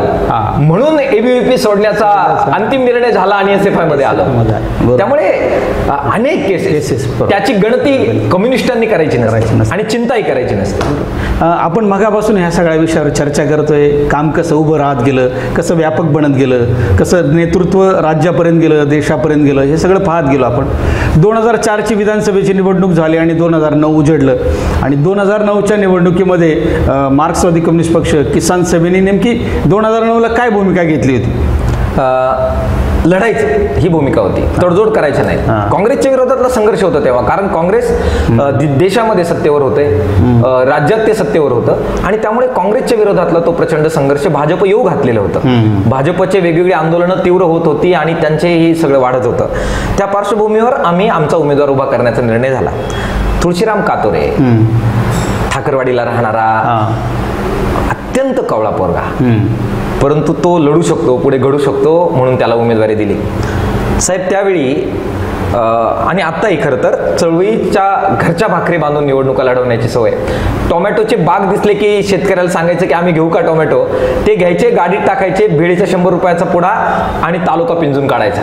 आमच्या सबंध निवडणुकीचा त्यावेळेचा खर्च 2.5 लाख रुपये होता आणि पार्टीने त्यातले 1 लाख रुपये दिलेले होते आणि बाकीचे 1.5 लाख लोकांमधून गोळा केलेले होते. तेवढ्या 2.5 लाखामध्ये, म्हणजे आज ग्रामपंचायतीचा एक वार्ड सुद्धा येणार नाही, 2.5 लाखाच्या मध्ये ज्या कार्यकर्त्यांनी काम केलं, त्यावेळी 8,000 मतं आम्ही तुळशीराम सारख्या कार्यकर्त्याला मिळाली, ज्याला कुणीही ओळखत नव्हतं. आणि त्यावेळी 8,000 म्हणजे खूप जास्त मतं होती, बरोबर, रिमार्केबल मतं होती. बरोबर. 2009ची निवडणूक झाली, म्हणजे साधारणपणे 10 वर्षाचा कालखंड झालेला होता आणि ह्या सगळ्या कालखंडामध्ये मार्क्सवादी कम्युनिस्ट पक्षाच्या तालुक्यामध्ये काम उभं राहत होतं, पुढेही त्यानंतर ते काम सुरू राहिलं.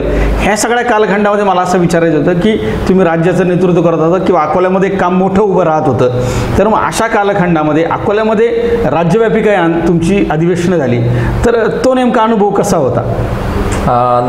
नक्कीच तो अनुभव खूप क्रांतिकारक असाच होता.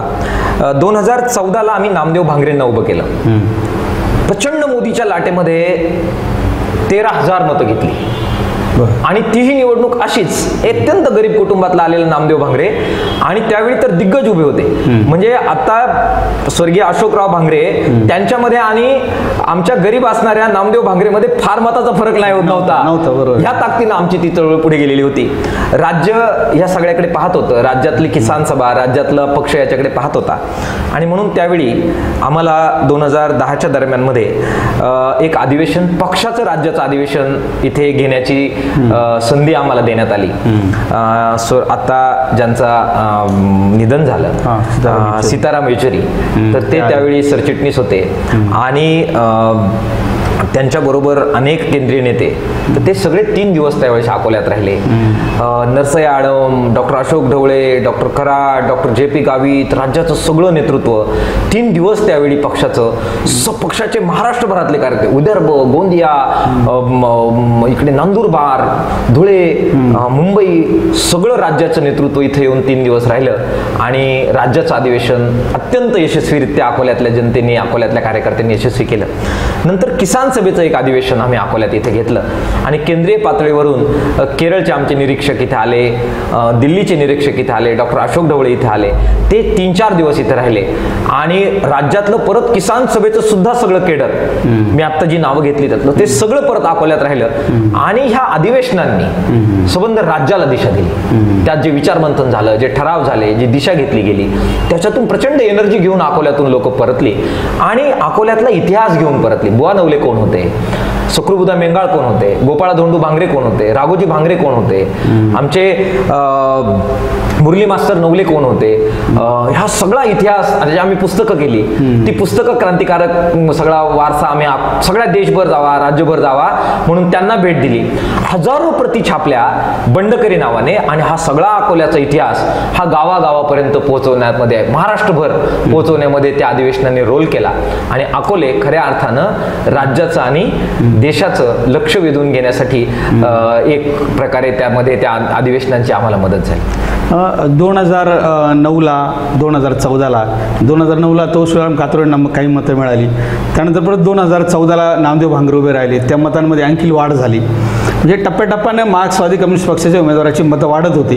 पण मग 2019ला मात्र तुम्ही अशी का भूमिका घेतली की त्या ठिकाणी तुम्ही आत्ताचे तालुक्याचे जे विद्यमान आमदार आहे डॉक्टर किरण लामटे यांना त्या ठिकाणी पाठिंबा दिला? 2009ला 8,000 मतं, 2014ला 13,500 मतं, बरोबर.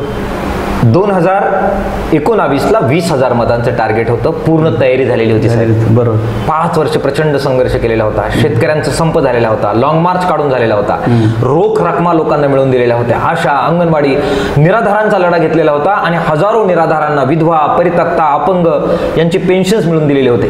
पूर्ण तयारी झालेली होती आणि 20,000चा टप्पा गाठायचा होता. तालुक्यातले लोक म्हटले याच्यामुळे मतांमध्ये विभाजन होईल, मधुकर पिचडांची राजवट पाडता येणार नाही. हे 20,000 मतं आणि मुख्य रोल जर केला तर सत्ता ज्याच्या विरोधात तुम्ही लढतात त्यांना पाडता येईल. तालुक्याच्या जनतेच्या ह्या इच्छेला मान दिला आणि एकाच एकच्या प्रक्रियेमध्ये तो त्याग केला. आज त्या त्यागाची, मार्क्सवादी कम्युनिस्ट पक्षाच्या त्यागाची आठवण अनेक लोकांना नाही. पत्रकार सुद्धा ज्यावेळी लिहितात त्यावेळी फार चमक असणाऱ्या लोकांबरोबर लिहितात, पण तळागाळात राबलेला जो मार्क्सवादी कम्युनिस्ट पक्षाचा कार्यकर्ता आहे, 20,000 मत त्यावेळी जर पडली असती तर परत 5 वर्षांनी त्याच्यामध्ये वाढ होऊन आज आम्ही 30,000च्या दरम्यानमध्ये टप्पा गाठू शकलो. परंतु हा त्याग जो केला आहे तो तालुक्याच्या जनतेच्या इच्छेला मान द्यायचा याच्यासाठी केला. कोणतंही पद घेतलं नाही. डॉक्टर लहामटे आमदार झाले, त्यांना खाजगीमध्ये जाऊन विचारा. एकमेव मार्क्सवादी कम्युनिस्ट पक्ष असा होता की ज्यांनी बैठक घेऊन सांगितलं की तुमची चहा नको, तुमचे पैसे नको, आम्ही आमच्या पैशाने फिरू. आणि कार्यकर्ते, फाटके तुटके कार्यकर्ते स्वतःच्या गाडीने फिरले. आता खासदारकीला आम्ही पाठिंबा दिला, त्यावेळी सुद्धा खासदारकीचे उमेदवार असणाऱ्या भाऊसाहेब वागचौरे यांना पक्षाच्या कार्यालयात बोलवलं आणि सांगितलं एक नवा पैसा तुमच्याकडून नको, आम्ही आमच्या पैशाने हिंडू. आणि त्यांना मदत केली, ते तुम्हाला सांगतील. हा त्याग तालुक्याच्या जनतेच्या लक्षामध्ये नक्कीच आहे. परंतु काही पत्रकार, काही बुद्धिजीवी ज्यावेळी भाषण करतात मार्क्सवादी कम्युनिस्ट पक्षाचा उल्लेख टाळला जातो. काही पक्षांचे नेते मुलाखती देतात, मार्क्सवादी पक्षांचं योगदान नाकारलं जातं, अनुल्लेख केला जातो. कुणी माघार घेतली, लोकांची नावं घेतली जातात. मार्क्सवादी कम्युनिस्ट पक्षाच्या तुळशीराम कातोरेचं, मार्क्सवादी कम्युनिस्ट पक्षाच्या एकनाथ मेंगाळचं, मार्क्सवादी कम्युनिस्ट पक्षाच्या नामदेव भांगरेचं नाव घेतलं जात नाही. कदाचित आम्ही त्यांना जे अपेक्षित आहेत त्या प्रकारचं राजकारण करत नसू.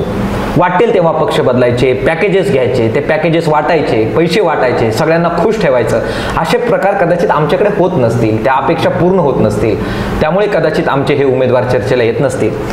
तुमचा आभार मला मानायचं आहे. मी ते मगाशी मानलं की तुम्ही आज दिनांकनी सुरुवात केली, माझ्याकडून कधी चहा मागितला नाही. अनेक पत्रकार त्यांनी माझ्याकडून कधी चहा मागितला नाही. जुने टाकळकर सर असतील, गजे सर असतील, वृत्तवाहिन्यांचे काही चांगले प्रतिनिधी असतील, मार्क्सवादी कम्युनिस्ट पक्षाकडून कधी त्यांनी चहा सुद्धा मागितला नाही. कारण त्यांना माहिती आहे की गोरगरिबांच्या पैपैतून इथे पक्ष उभा राहतो. साहेब, मी तुम्हाला सांगतो, माझा दवाखाना तुम्ही अनेक वेळा पाहिलाय. माझा दवाखानाचा सगळा स्क्वेअर फूटचा जो एरिया आहे तो एरिया 1000 स्क्वेअर फुटाचा आहे. बरोबर. मी एक जागा घेतली होती पेट्रोल पंपाच्या मागे, तिथे 4 मजल्याचं हॉस्पिटल काढायचं ही इच्छा घेऊन आलो होतो. परंतु मी माझं हॉस्पिटल न काढण्याचा निर्णय घेतला.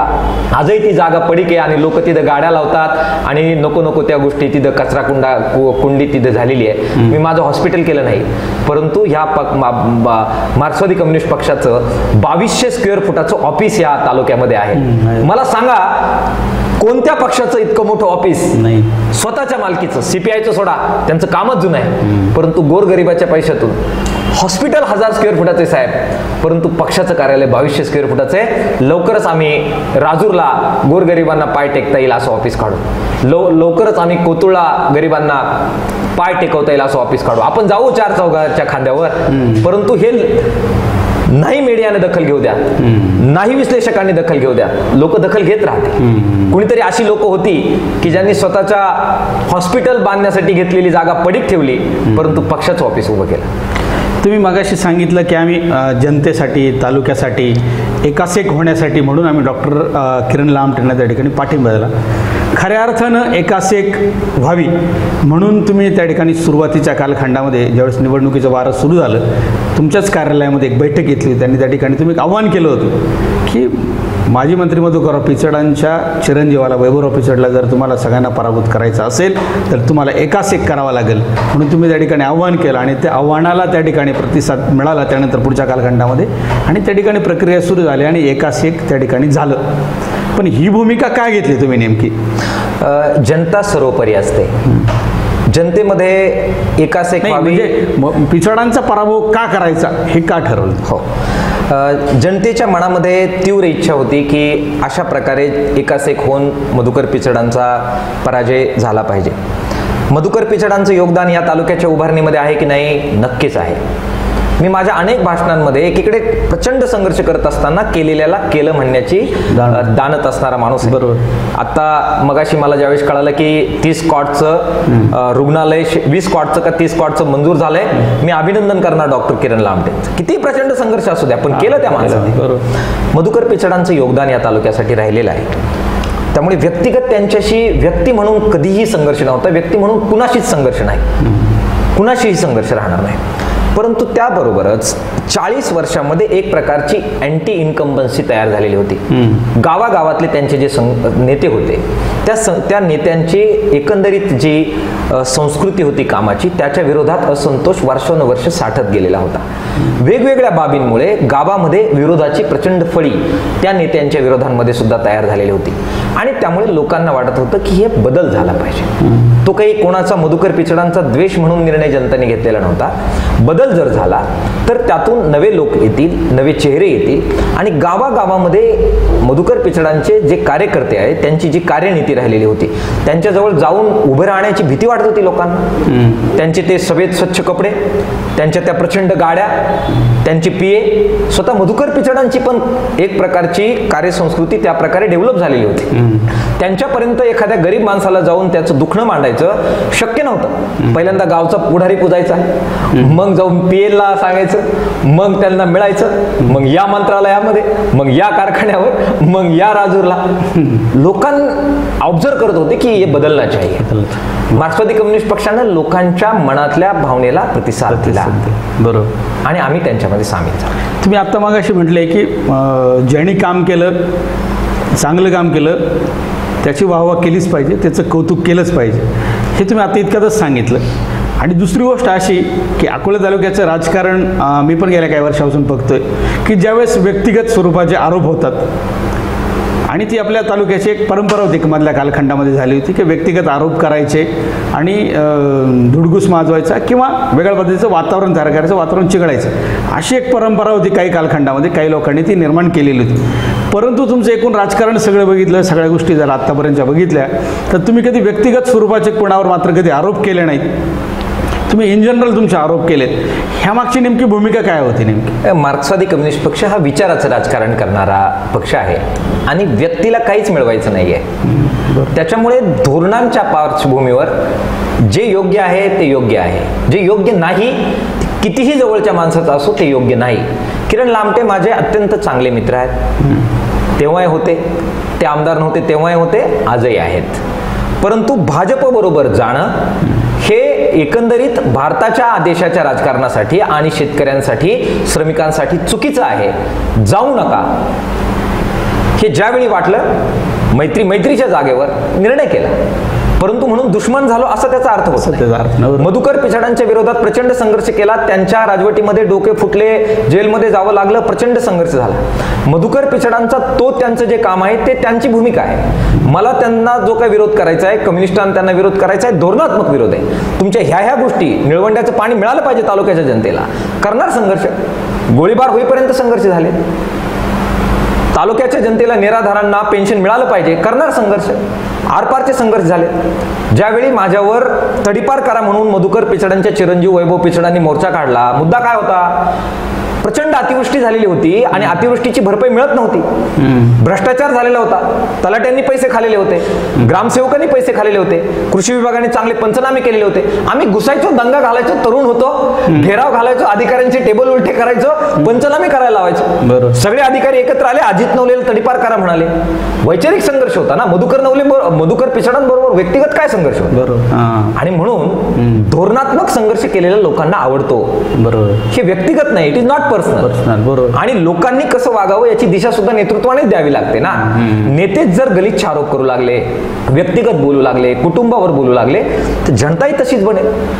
आपण आज चांगले आहोत कारण मागच्या तालुक्याच्या पिढीनं ह्या परंपरा पाळल्या. त्यांनी व्यक्तिगत आरोप केले नाहीत. गोळीबारापर्यंत संघर्ष झालेले आहेत या तालुक्यामध्ये, मागच्या पिढीनं केलेले आहेत. आम्हीच फक्त क्रांतिकारक, मागची पिढी नव्हती असं नाही, आमच्यापेक्षा 10 पट क्रांतिकारक ते होते. पण त्यांनी व्यक्तिगत पातळीवर कोणाच्या घरावर मोर्चे नाही काढले, कोणाची व्यक्तिगत बाबीवर गलिच्छ आरोप नाही केले. त्यांच्याकडून शिकूया, कम्युनिस्टांकडून शिकूया.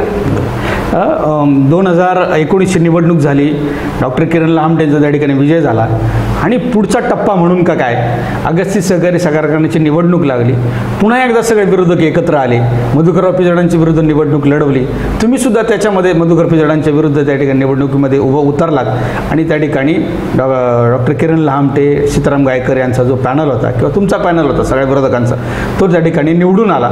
तर ती काय भूमिका होती नेमकी, की अगस्ती सहकारी साखर कारखान्यामध्ये सीताराम गायकरांना पाठिंबा द्यायचा, डॉक्टर नवलेंना डॉक्टर लहामटेंना पाठिंबा द्यायचा, काय नेमकं कारण होतं? बऱ्याचदा आपली इच्छा काय असते याचप्रमाणे आपल्याला राजकारणात वागता येतं असं होत नाही. ज्यांच्या विरोधात संघर्ष केला त्यांच्याबाबत मतं मागणं इतकं सोपी गोष्ट नसते. परंतु आम्ही अशी आशा बाळगून होतो की दीर्घकाळ या तालुक्यामध्ये डॉक्टर किरण लहामटे धर्मनिरपेक्ष पक्षाबरोबर राहतील आणि त्यांच्या माध्यमातून मार्क्सवादी राजकारण आपल्याला पुढे नेता येईल. त्यांची इच्छा असो नसो, त्यांच्याबरोबर गायकर साहेब आणि त्यांच्याबरोबरचे सगळे लोक राष्ट्रवादी काँग्रेसमध्ये येऊन मिळालेले होते आणि म्हणून स्वाभाविकरित्या डॉक्टर लहामटेंना पाठिंबा आमचा होता. त्यामुळे ते ज्या पक्षाचं नेतृत्व करतायत, ते ज्या मंडळाचं नेतृत्व करतायत, त्या मंडळाला आम्हाला पाठिंबा द्यावा लागला. आमची इच्छा काहीही असली तरी इट इज बाय कंपल्सरी आम्हाला त्या आघाडीचं पार्ट अँड पार्सल व्हावं लागलं.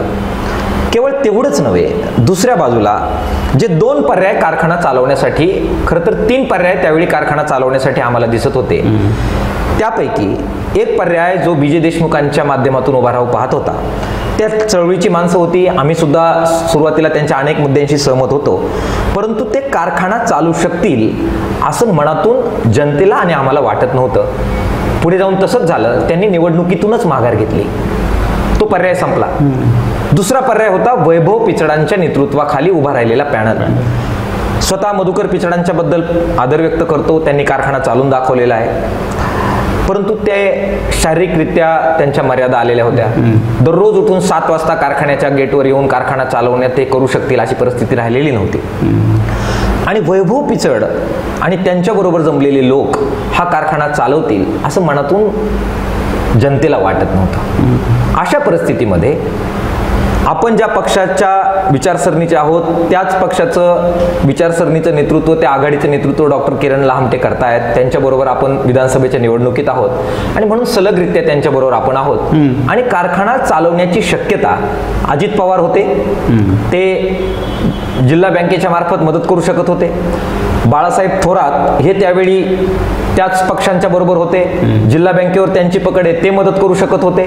त्याचबरोबर मधुकर पिचडांच्या तालमीत तयार झालेले परंतु वेगवेगळ्या पातळीवर ह्या बाजूला आलेले काही लोक होते, ते वेळ देऊ शकत होते. असं आश्वासक वातावरण कारखाना चालवण्याच्या बाजूचं होतं. त्या कंपल्शनमध्ये मी त्यांच्याबरोबर गेलो, आम्ही सगळे गेलो. कालांतराने परत गुलाबी वादळ आलं आणि गुलाबी वादळामध्ये हे सगळे मित्र तिकडे गेले. बोले तैसा चाले अशा प्रकारे वागायचं, ते आपला विचार सोडून गेले. त्या मिनिटाला मी थांबायचा निर्णय घेतला, कारखान्यावर जाणं कमी केलं आणि त्यांच्या सगळ्या प्रक्रियेमध्ये हस्तक्षेप कमी कमी करत नेला. आपल्याला तत्वांबरोबर राहायचंय, विचारांबरोबर राहायचंय. काटकसरीनं कारभार करू म्हटले होते, करताना दिसले नाहीत आणि म्हणून अधिकाऱ्यांच्या भ्रष्टाचाराचं प्रकरण तुम्हा आम्हाला सत्ता परिवर्तन झाल्यानंतर ऐकायला मिळालं. आत्ताच्या सर्वसाधारण सभेमध्ये याबद्दलची नाराजी आम्ही कुणाचीही बीडबाड न ठेवता व्यक्त केली आणि लोक तुमच्या कारखाना चालवण्यासाठी तुम्ही जे कष्ट घेताय त्याची नक्कीच प्रशंसा करतायत. पण दुसऱ्या बाजूला काटकसरीचा व्यवहार हे प्रकरण बाहेर आलंय, ही लिटमस टेस्ट आहे. लक्षात येतंय की काटकसरीचा भ्रष्टाचार विरोधाचा व्यवहार चालू नाही, त्यामुळे तो रोखा. हे सांगायला सुद्धा एक तसूभरही विलंब योग्य वेळ आल्यानंतर आम्ही लावला नाही.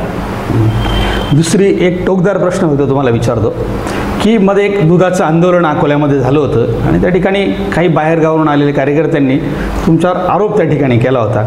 तर नेमकं काय होतं ते जे मित्र आलेले होते अत्यंत गाव पातळीचे कार्यकर्ते, मंत्रालयातल्या एका बैठकीसाठी ते गेटवर येऊन थांबलेले होते.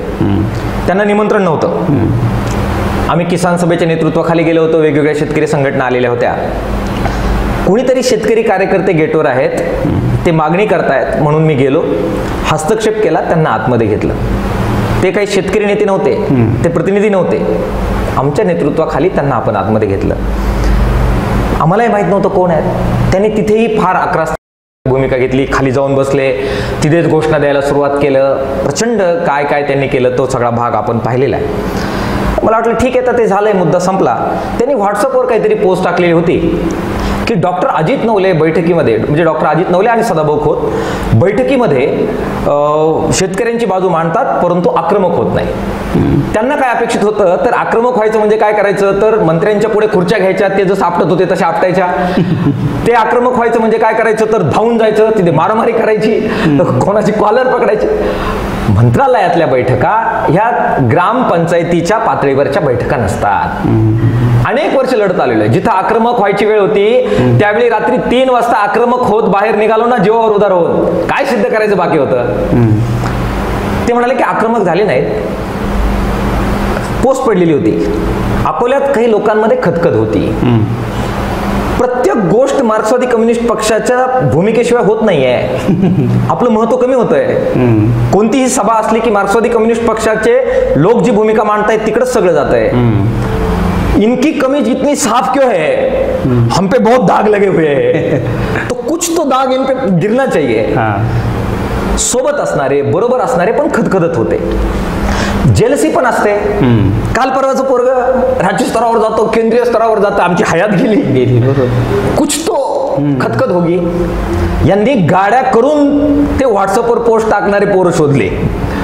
गाडी पाठवली, त्यांना तयार केलं. ते म्हणले डॉक्टर नवले यांच्या बाबत आम्ही असं नाही बोलू शकणार, त्यांच्याबरोबर आम्ही काम केलेलं आहे, आम्हाला आतमध्ये घेत नव्हते, त्यांनी आम्हाला आतमध्ये घेतलंय, आम्हाला असं नाही बोलता.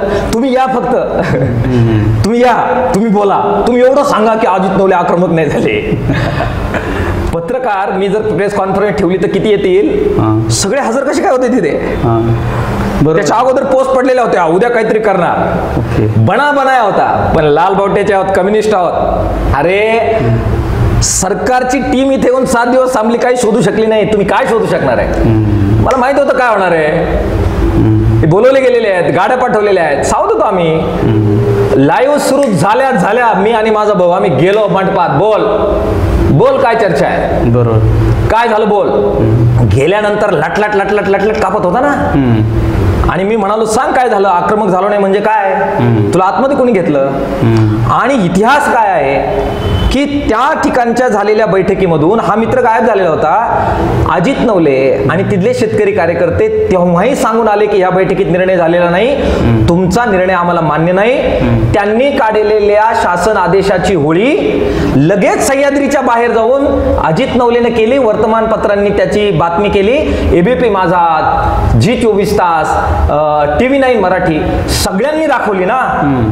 मंत्रालयात अधिकारी आहेत, मुख्यमंत्री बसलेले आहेत, दुग्ध विकास मंत्री बसलेले आहेत, पोलीस फाटा आहे, सगळा फौज आहे. तिथनं बाहेर यायचंय, सगळे त्यांची टीम आहे, मीडिया समोर आहे, त्यांच्या समोर बाहेर येऊन त्यांनी काढलेला शासन आदेश फाडायचा आहे आणि तो त्याला आग लावून जाळायचा आहे. म्हणायचं आहे की विखे तुम्ही जे करतायत ते कागदी घोडे तुम्ही नाचवतायत, शेतकऱ्यांना याच्यातून काही फायदा होणार नाही. अरे ते त्याच बैठकीत केलं नाही अजित नवलेने. याच्यापेक्षा काय आक्रमकपणा पाहिजे होता, डोके उभं राहायला पाहिजे होतं. दोष त्या मित्रांचा नाहीये जे आले. इथं जी खतखत आहे ती सत्ता गेली ना 40 वर्षाची. मग आनंद झालेला असेल गावागावातल्या लोकांना. लहामटेन बरोबर गावातली पोरं सोरं एकत्र करून गावाचं नेतृत्व करू लागलेली आहेत. हा कळीचा नारद जबाबदार आहे याच्याबद्दल फार आनंद वाटत असेल गावच्या या तुर्रम खानांना, ज्या तुर्रम खानांचा उल्लेख गावागावात करून त्यांचे कपडे सोलले. त्यांना आनंद वाटत असेल तर ते एकत्र येणार ना, ते कारस्थान करणार ना, ते बदनाम करण्याचा प्रयत्न करणार का. आजही करतील, पुढेही करत राहतील. पण मी काय म्हणतो की उलट पालट तिरक तुर्क कोणाला तपासायचं तपास. अरे तुम किस झाड की पत्ती हो. एवढी मोठी भाजप, त्यांची केंद्रीय सत्ता दिल्लीच्या तख्ताला जाऊन दणके मारले, तिथं राज्याला दणके मारलेत, रोज मारतोय. बरोबर, रोज बातम्या आहेत फडणवीसांची चिकित्सा करणाऱ्या, शिंदेची चिकित्सा करणाऱ्या. आता तुम्ही आले त्यावेळेस नाशिकवरून आलो, परवा आपला फोन झाला त्यावेळेस बीडला होतो. आणि अजित पवारांचं गुलाबी वादळ एकीकडे आणि आमचं लाल वादळ एकीकडे. दररोज संघर्ष आहे ना. कुछ अगर इतना भी है तो तुम्ही काय शोधून काढता, तेच शोधून काढून अजित नवले जेलमध्ये टाकतील. तुम्हाला कशाला गाड्या पाठू बाहेरून माणसं बोलवायला लागतील. आरपार राहायचं, बरोबर, स्वच्छ राहायचं. तुम्ही मगाशी म्हणालात की निर्भयपणा कुठून येतो? निर्भय जेथे झाले माणस ते कुठं होतं? अंतर्बाह्य ज्यावेळी एक असतं ना, आज जे तेच बाहेर, मग भीती नसते, मग माणूस निर्भय होतो. कुणाच्याही डोळ्याला डोळा लावता येतो, पिचडांच्याही डोळ्याला डोळा लावतो, लामटेंच्या डोळ्याला डोळा लावतो तो, फडणवीसच्या डोळ्याला डोळा लावता येतो, आणि विखेंच्याही डोळ्याला डोळा लावता येतो. विखे कोतुळचं उपोषण सोडायला आले नाही कोतुळला. हा, जर जर कुछ प्रेमाचे संबंध असते तर पहिल्यांदा पळत आले असते ना. बरोबर. आणि कोतुळचा 33 दिवसाचा संघर्ष झाला, आज अनुदान पडले ना, दणादण वर्ग झाले ना. ज्यावेळी आले विखेंबरोबर माझी मैत्री आहे, तर विखे ज्यावेळी आले तर हा हात मोडला ना, त्यांची सभा उधळून द्यायला घुसलो आम्ही निळवंड्याच्या आंदोलनामध्ये. हे पाहिले ना जनतेने, लोक दूधखळी नाहीयेत. त्यांचं म्हणणं होतं की विखेंबरोबर अजित नवलेचे प्रेमाचे संबंध आहेत. हे प्रेम असेल तर मला करायचंय हात मोडून घेण्याचं प्रेम. हे प्रेम मला करायचंय की अकोल्यात आले, एका उपोषणाला जाऊन ते काय करतात, उपोषण सोडतात, पण कोतुळच्या उपोषणाला येत नाही. करायचंय हे प्रेम मला, हे प्रेम मला करायचंय. महाराष्ट्रभरातले सगळे लोक, 20,000 लोक अकोल्याच्या बाजार तळावर महाराष्ट्रभरातले गोळा केले आणि अकोले ते लोणी लॉंग मार्च काढला. लाल लाल सगळा संघर्ष. आणि लोणीवर चालून जाण्याचे ह्या बुगलबुच्च्यांनी यांनी फक्त नाव काढावं. अजित नवले आणि लाल बावटा गेला ना चालून. तर असं प्रेम विखेंवर मला करायचंय. बरोबर. एक शेवटच्या टप्प्यात आपण येतोय. अगस्ती सहकारी कारखान्याच्या संदर्भाने तुम्ही आता भूमिका काय विशद केली, पण मधल्या कालखंडामध्ये एक कालखंड असा आला होता की आपला विषय पण त्यावर झाला होता की डॉक्टर तुम्ही खऱ्या अर्थानं भूमिका त्या ठिकाणी मांडायला पाहिजे होती की शेतकऱ्यांचे पैसे मिळत नव्हते, की आजही काही शेतकऱ्यांचे शेवटच्या टप्प्यात पैसे मिळालेले नव्हते, परंतु त्या कालखंडामध्ये मात्र तुम्ही काही भूमिका घेत नव्हते. लोक तुमच्याकडे आशेने त्या कालखंडात पाहत होते की बाबा ऊस गेलेला आहे, त्याचं पेमेंट मिळत नाही. ते काय कारण होतं नेमकं की त्या कालखंडामध्ये तुम्ही मौन धरलेलं होतं? अगदी बरोबर आहे. मी आपल्याला मगाशी सांगितलं की बोललं पाहिजे, पण योग्य वेळी बोललं पाहिजे. ओके. कारखान्याची सत्ता लामटेंकडे आलेली आहे. तिथे सगळे लोक कारखाना कसा सुरू होईल यासाठी प्रयत्न करतायत. कर्ज मिळेल कसं कर्ज मिळेल यासाठी प्रयत्न करतायत. टोळ्या कशा आणायच्या यासाठी प्रयत्न करतायत. त्याच्यामध्ये आमचा एक संचालक आहे. ती जी काही कमिटी आहे समृद्धीची, त्याच्यामध्ये मीही एक सभासद आहे. मला व्यासपीठ आहे आपलं म्हणणं मांडायचं. मी सर्वसाधारण सभेमध्ये मन मोकळं केलं आणि सगळ्या तालुक्यातल्या जनतेला सांगितलं की मी ज्यावेळी बाहेर बोलत नव्हतो त्यावेळी सगळ्या ताकदीनं आतमध्ये बोलत होतो. काय काय बोलत होतो तर यशवंतराव हे जे आहे त्यांची जी शुगर इन्स्टिट्यूट आहे त्यांनी जो अहवाल दिला त्याच्यातल्या बारीक सारीक गोष्टींचा अभ्यास करून कारखाना कर्जमुक्त कसा करता येईल, कसोटीनं कारभार कसा करता येईल, शेतकऱ्यांना कशा प्रकारे वागवता येईल याच्याबद्दलचे अल्टरनेटिव्ह पॉलिसीज किसान सभेच्या वतीनं मांडत होतो. परवा दिवशीच्या सर्वसाधारण सभेमध्ये जनतेला आणि सभासदांना त्या पॉलिसीज आमच्या काय आहेत आम्ही ते सांगितलं. त्या आतमध्ये आम्ही मांडत होतो, परंतु मीडियाशी बोलत नव्हतो, भाषणांमध्ये उल्लेख करत नव्हतो, कारण आम्हाला हा कारखाना चालू ठेवण्यासाठी, कर्ज मिळवण्यासाठी जे प्रयत्न सगळ्यांचे सुरू होते. मधुकर पिचड आणि लहामटे हे राजकीय विरोधक आहे, पण दोघे एकत्र येऊन प्रयत्न करत होते. सीताराम गायकर आणि बाकीचे सगळे लोक जीव काढून प्रयत्न करत होते. आम्हाला त्यांच्या प्रयत्नाला गालबोट लावायचं नव्हतं. हा कारखाना जर कदाचित बंद पडला तर अजित नवले त्या बंद पाडणाऱ्यांच्या यादीमध्ये होता, हा उल्लेख मला त्यांच्यामध्ये करायचा नव्हता. आणि म्हणून बघा, योग्य वेळ आली, पैसे त्यांना मिळाले, कर्ज मंजूर झालं, चिमणी पेटेल अशी सगळी तयारी झाली, त्यावेळी मी गप्प बसलेलो नाहीये. त्यावेळी 29 मिनिटाचं भाषण कारखान्याचं सगळं विश्लेषण करणारं, आमची भूमिका मांडणारं मांडलं, पण त्यातही कोणावर व्यक्तिगत आरोप नाही आहेत. त्याच्यावर धोरणात्मक आग्रह आहेत. त्याच्यावर पथ राखून सगळ्यांचं योगदान मान्य करत, सगळ्यांना बरोबर घेत सहकार ही वेगळी गोष्ट आहे. इथे निवडणुका बाहेरच्या वेगळी गोष्ट आहे, सरकार बरोबरचा संघर्ष वेगळी गोष्ट आहे, परंतु ही चूल वाचली पाहिजे ही वेगळी गोष्ट आहे. आणि म्हणून ज्यावेळी योग्य वेळ आली त्यावेळी माघार घेतलेली नाहीये. तुम्ही मला अजून एक प्रश्न विचारला पाहिजे की तुम्ही कारखान्याच्या बाबत असं वागले, तसंच तुम्ही दूध संघाच्या बद्दल कसं वागलेले आहे. दूध संघाच्या विरोधात तर मधुकर पिचडांच्या राजवटीच्या बरोबर गेले 24 वर्ष संघर्ष आहे ना, परंतु महाराष्ट्रभर दुधाचं आंदोलन झालंय, परंतु अगस्तीचा इथल्या दूध संघाचा एखादा टँकर आम्ही फोडून काढलाय हा इतिहास नाही आहे. सहकाराकडे पाहण्याचा दृष्टिकोन कम्युनिस्टांचा वेगळा आहे आणि सरकारकडे पाहण्याचा दृष्टिकोन वेगळा आहे. सरकारची संघर्ष आरपार होतो, तो तडजोडीचा, तो कोणत्याही प्रकारचा याचा असत नाही.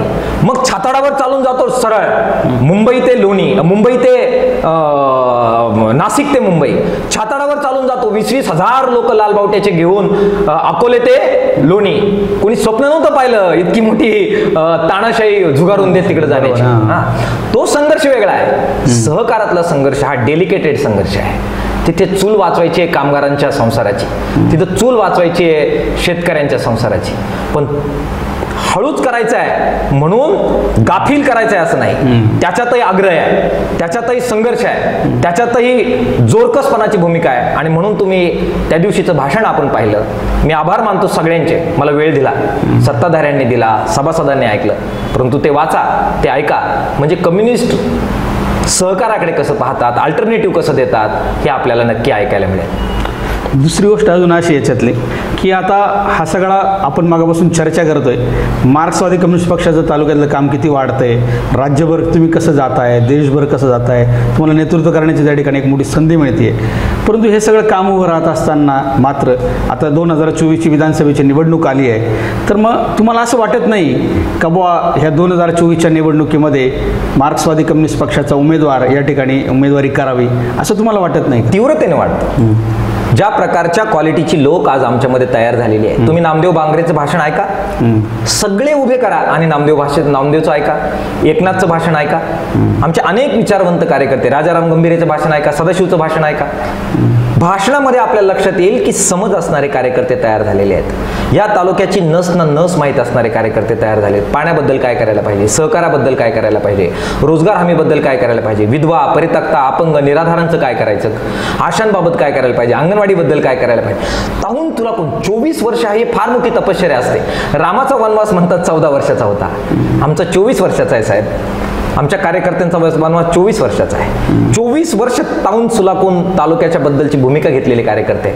हे कार्यकर्ते जर कधी याच्यातला कोणी आमदार जर झाला तर आज जो विकास होतोय त्याच्यापेक्षा फार मूलभूत अशा प्रकारच्या विकासाचं स्वप्न या तालुक्यात आपल्याला साकार करता येईल.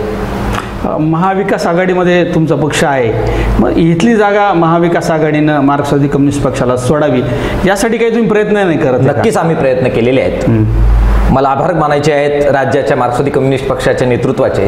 त्यांनी ज्या 5 प्रायोरिटीच्या जागा सांगितल्या त्याच्यामध्ये अकोल्याची जागा आहे. कोणत्या जागा मार्क्सवादी कम्युनिस्ट पक्षाला राज्य पातळीवर पाहिजे? 5 जागा, ज्या एकूण 12 सांगितल्या पण पहिल्या 5 ज्या आहेत त्याच्यात अकोल्याचा उल्लेख आहे. आम्ही उद्धव ठाकरे साहेबांकडे गेलो, शरद पवार साहेबांकडे गेलो, नाना पटोले साहेबांकडे गेलो, बाळासाहेब थोरात साहेबांकडे गेलो आणि सगळ्यांना पत्र दिलेत की अकोल्याची जागा, इतरही सगळ्या 12 पैकी अकोल्याची जागा आम्हाला दिली पाहिजे. का क्लेम आहे आमचा? तुम्ही बघा आज राष्ट्रवादी काँग्रेस किती वेळा फुटली. त्यांचं सगळं केडर पहिल्यांदा मधुकर पिचडांच्या बरोबर दुसऱ्या पक्षात निघून गेलेलं आहे. खाली काही शिल्लक राहिले नाही. 2019ला आम्ही सगळे उभं राहिलो आणि मग परत त्यातून राष्ट्रवादी काँग्रेस उभी राहिलेली आहे. परत ती जी काही उभी राहिलेली राष्ट्रवादी काँग्रेस आहे ती सगळी डॉक्टर किरण लामटेंच्या बरोबर निघून गेलेली आहे. भांगरे कुटुंब आणि बाकी काही कार्यकर्ते वगळता पूर्णपणाने परत नव्याने बांधणी त्यांची करावी लागलेली आहे. शिवसेनेमध्ये पण बघा आपण अनेक वेळा अनेक लोक वेगवेगळ्या कारणांमुळे, काँग्रेसमध्ये आपण बघा हे सगळे लोक वेगवेगळ्या कारणांमुळे ह्या पडझडी कुठे जर झाल्या नसतील तर त्या केवळ मार्क्सवादी कम्युनिस्ट पक्षामध्ये झालेल्या नाही. 2001 पासून 2024 पर्यंत सारखी वाढती कमाने, सारखा लढ्यांचा, आंदोलनांचा, मोर्चांचा जो काही एक प्रकारचा टँजेंट आहे तो असा वर चाललेला आपल्याला दिसतो. एक प्रकारची विश्वासार्हता, एक प्रकारची वैचारिकता, बरोबर सगळ्यांना घेऊन जाण्याची मानसिकता आणि त्यात पहिल्यांदा 2019ला त्या नंतर कारखान्याच्या इलेक्शन्समध्ये त्या पंचायत समिती, जिल्हा परिषदेच्या मध्ये योग्य भूमिका या आम्ही घेतलेल्या आहेत. आमचा एका ठिकाणी फक्त संधी मिळाली. एकनाथ मेंगाळ नावाच्या कार्यकर्त्याला शमशेरपूरच्या सरपंच पदाची, त्यांनी काय करावं? अकोले तालुक्यात नव्हे महाराष्ट्रात सर्वे करा. सगळ्या देवठा शमशेरपूरच्या ठाकरवाड्यांमध्ये 1-1 लाख 1.5 लाखाचे इंटरॅक्टिव्ह बोर्ड ठाकरवाडीच्या शाळांमध्ये आमच्या ठाकर समाजाच्या विद्यार्थ्यांना शिकवायला ठाकरवाड्यांमध्ये आहे. दिस इज आवर प्रायोरिटी. बरोबर. आम्ही काचेचे पूल बांधण्याऐवजी विद्यार्थ्यांना डिजिटल स्वरूपाचे लाख 2.5 लाखाचे बोर्ड ठाकरवाड्यांमध्ये पोहोचवण्याची भूमिका घेतो. किती सांगा. आज सदाशिव साबळे एकच संचालक तुम्ही आम्हाला दिला, परंतु आज कोणत्याही कामगाराला जाऊन विचारा की कामगारांच्या बद्दल जर हृदय मोकळं करावं वाटावं, कोणाकडे जावंसं वाटतंय, सदाशिव साबळेचं नाव येतं. एकदा संधी देऊन बघा मार्क्सवादी कम्युनिस्ट पक्षांच्या नेतृत्वाला. या तालुक्यामध्ये जो विकास झाला त्याच्यापेक्षा वेगळ्या प्रकारचा, वेगळ्या गुणवत्तेचा रोजगार उपलब्ध करून देणारा, शिक्षण उपलब्ध करून देणारा, सामाजिक एकोपा टिकवणारा, वेगळ्या प्रकारची कृषी क्रांती आणणारा, वेगळ्या प्रकारची औद्योगिक क्रांती आणणारा अशा प्रकारचा विकास, एक नवं मॉडेल या महाराष्ट्रामध्ये अकोल्याचं उभं राहिलेलं आपल्याला पाहायला मिळेल. हे म्हणणं बरोबर आहे तुमचं. महाविकास आघाडीकडे तुम्ही उमेदवारी जागा सोडावी म्हणून त्या ठिकाणी प्रयत्न पण सुरू केलेत. त्याला कितपत यश येईल ते येणारा कालखंड आपल्याला सांगणारच आहे. परंतु आद्याच्या सद्यस्थितीमध्ये महाविकास आघाडीकडनं अकोल्याची जागा राष्ट्रवादी काँग्रेस शरदचंद्र पवार गटाला सोडल्याचं असं एक चित्र या ठिकाणी दिसतंय. तर येणाऱ्या कालखंडामध्ये तुमची काय भूमिका असणार आहे की बुवा हे जर जागा त्या राष्ट्रवादी काँग्रेस शरदचंद्र पवार गटाला जर सोडली तर तुमची भूमिका काय असणार त्या ठिकाणी? मार्क्सवादी कम्युनिस्ट पक्षाचे निर्णय कोणताही एक माणूस घेत नाही. अजित नवले खूप छोटा माणूस आहे. मार्क्सवादी कम्युनिस्ट पक्षाची धोरणांची जी मालिका आहे ती केंद्रीय पातळीपासून खालपर्यंत येते आणि कशा प्रकारचे धोरण असले पाहिजे हे ठरवण्यासाठी प्रक्रिया खालच्या तळापासून दिल्लीपर्यंत जात असते. त्याच्यामुळे असं तुम्ही म्हणताय तसं झालं आणि मार्क्सवादी कम्युनिस्ट पक्षाला डावललं गेलं तर त्या परिस्थितीमध्ये काय करायचं याच्याबद्दल नक्कीच आम्हाला विचार करावा लागेल. मार्क्सवादी कम्युनिस्ट पक्षाची राष्ट्रीय आणि राज्यामध्ये असणारी जी काही आमची भूमिका आहे त्याला साजेशी अकोले तालुक्याच्या जनतेच्या मनामध्ये काय हुंकार आहे तो कानोसा घेतलेली आणि अकोले तालुक्यातील जो एकंदरीतच जो एकोपा आहे तो एकोपा टिकवणारी, विकासाकडे घेऊन जाणारी आणि एकंदरीतच बोले तैसा चाले असा जो लौकिक कम्युनिस्टांचा राहिलेला आहे तर त्याला साजेशी भूमिका सर्व नेतृत्वाच्या कार्यकर्त्यांच्या बरोबर चर्चा करूनच आम्ही घेऊ. घाई करणार नाही. मी मगाशी जसं म्हणालो की टीका होतात, बोललो नाही तर टीका होतात, परंतु बोलण्याची एक योग्य वेळ असते. योग्य वेळी याबद्दल नक्की बोलेल.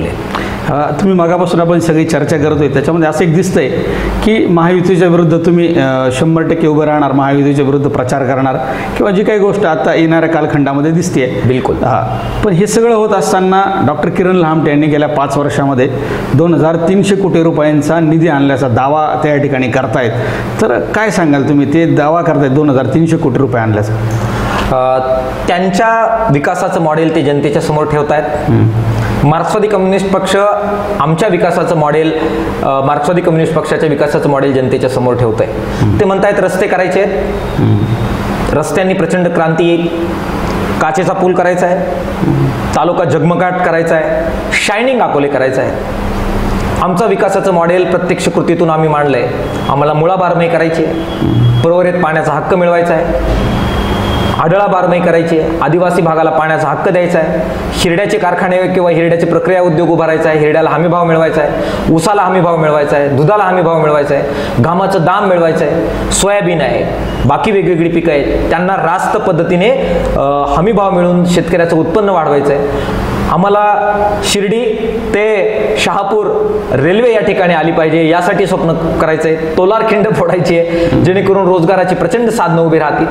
विकासाची मॉडेल मांडली जातील, त्यांचा विकास ते मांडतील, आमच्या विकासाची धोरणं आम्ही मांडू. जातीय संदर्भामध्ये त्यांच्या भूमिका ते मांडतील. आदिवासी दिन त्यांनी साजरे केले 2 वेळा सलग आणि कशा प्रकारचं इथे जातीय सलोखा असला पाहिजे किंवा कसं ते त्यांनी मांडलेलं आहे.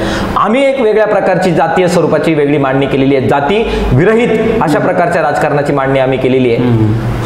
जनतेच्या दरबारामध्ये दोन्ही विकासाची मॉडेल, सांस्कृतिक मॉडेल जातील. जनता ठरवेल, जनता जो निर्णय घेईल तो आपल्या सर्वांना मान्य असेल.